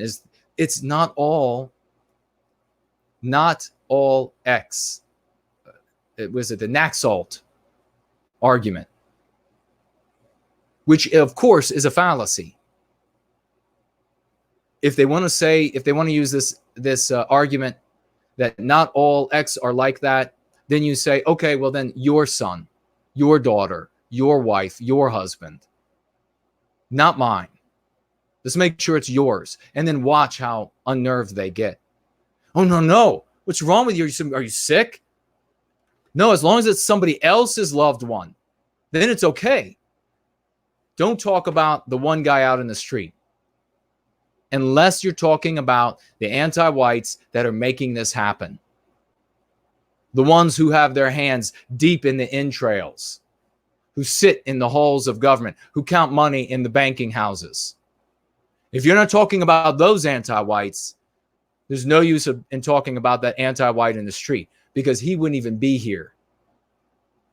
He'd be cutting up goats and doing other things to goats in the Middle East. So let's see if there are any other super chats, any other comments, and I'm going to check out to save what's left of my voice. And we can get together again, ladies and gentlemen, this coming week and make it another great week for White Wellbeing. All right, that looks good. Let's jump on over here to D Live. Looks like we had a Lamborghini's worth of lino from Roy Danton. Twice. Roy Danton asked, did you see this absolutely disgusting tweet from anti-white Stephen King? I did not. What was it? What did he write? Don't put it in D Live, please. Tag me in one of the YouTube channels, my good brother. Or if you put it in D Live, or if it's already been put there, if one of the mods could please bring it over. Hey, there's the great DB Cooper. Great to see you, my good friend, over here on D Live. Let me go ahead and find that chest of goodies for you all. And there we go. It has been initiated. The countdown is happening. It will be released. Thank you all for being here, ladies and gentlemen.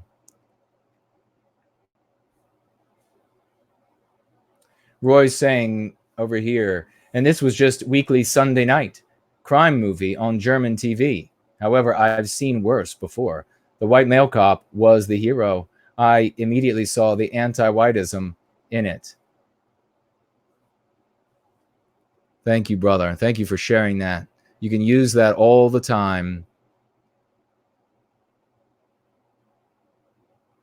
Right. And Samantha Fox, absolutely do not allow, all of you, do not allow the anti-whites to get away with this. Well, they're immigrants. It was an immigrant that saved the day in the UK.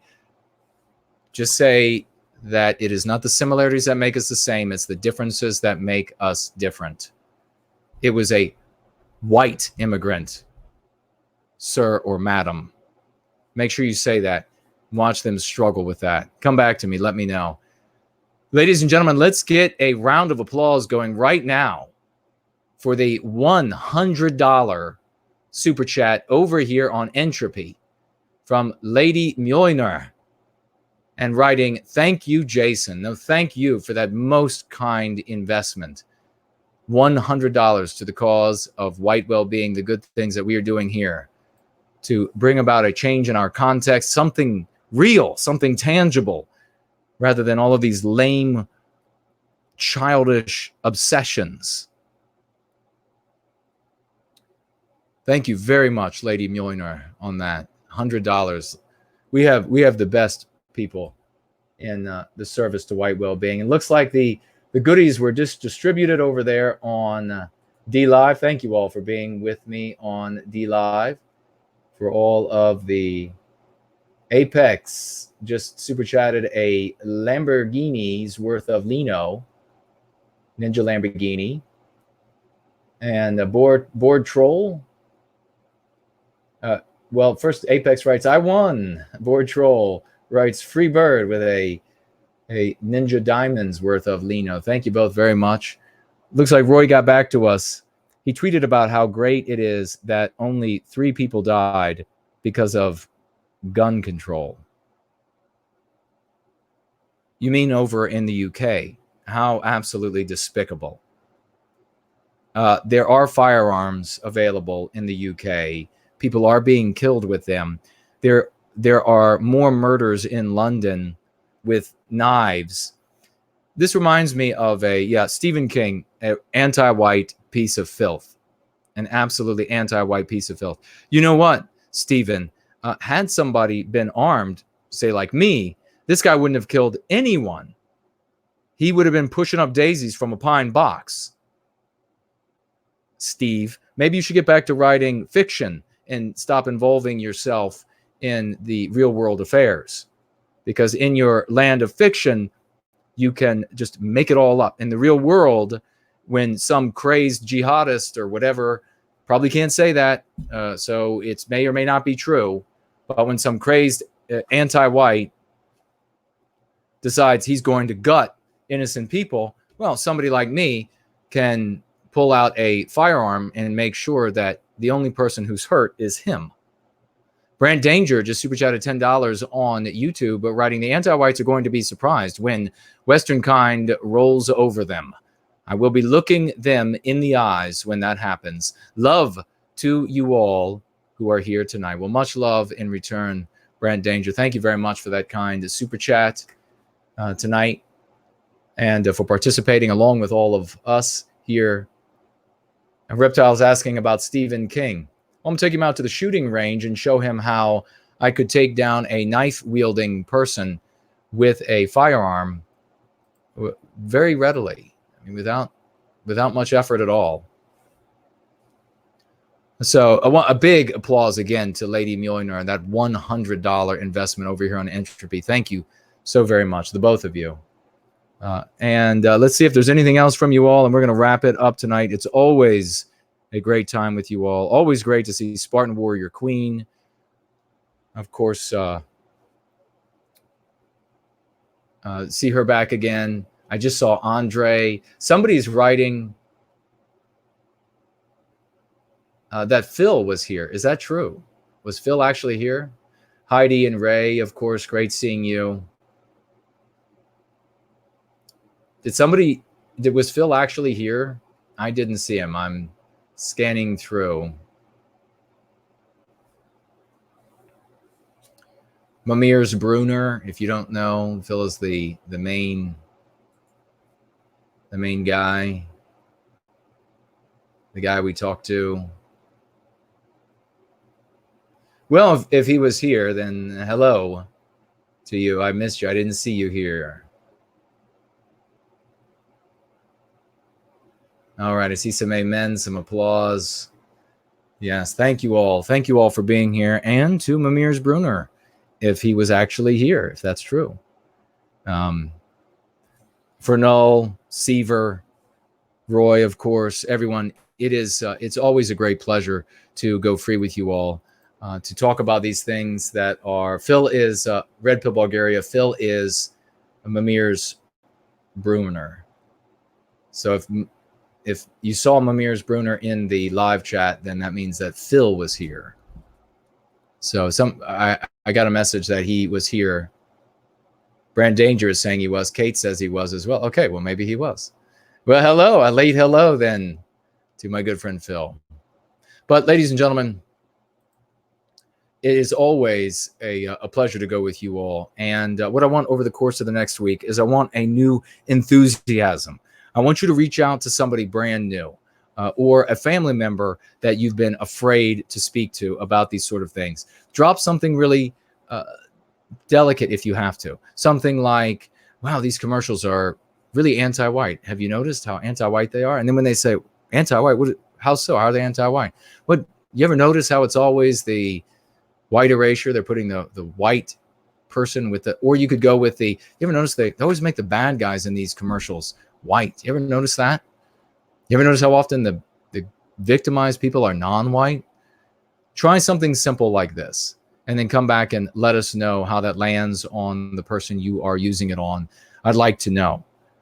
I want you all to be careful because we do have, especially if you are in these European cities that are now inundated with engineers and doctors, as Poseidon likes to say, and the great Poseidon, and where they're walking the streets, you're not safe. There are, in the United States, the white people, no matter how anti-white they are, they know where not to go in our cities. They don't go there. Don't go to these places. They're not yours. You're not proving anything anymore. We have to recapture our destiny. You're not brave by walking through these areas that are dominated by these people where our folks disappear. You're not proving anything. Get instead to those places where you can spread the message of service to white well-being, of going free. And if you are going to end up in some place where you might end up surrounded by a bunch of these anti-white, non-whites from south of the border, shall we say, make sure that you bring a narwhal tusk so that you can pin them up. New shish kebabs of the 21st century. Let's go free, ladies and gentlemen.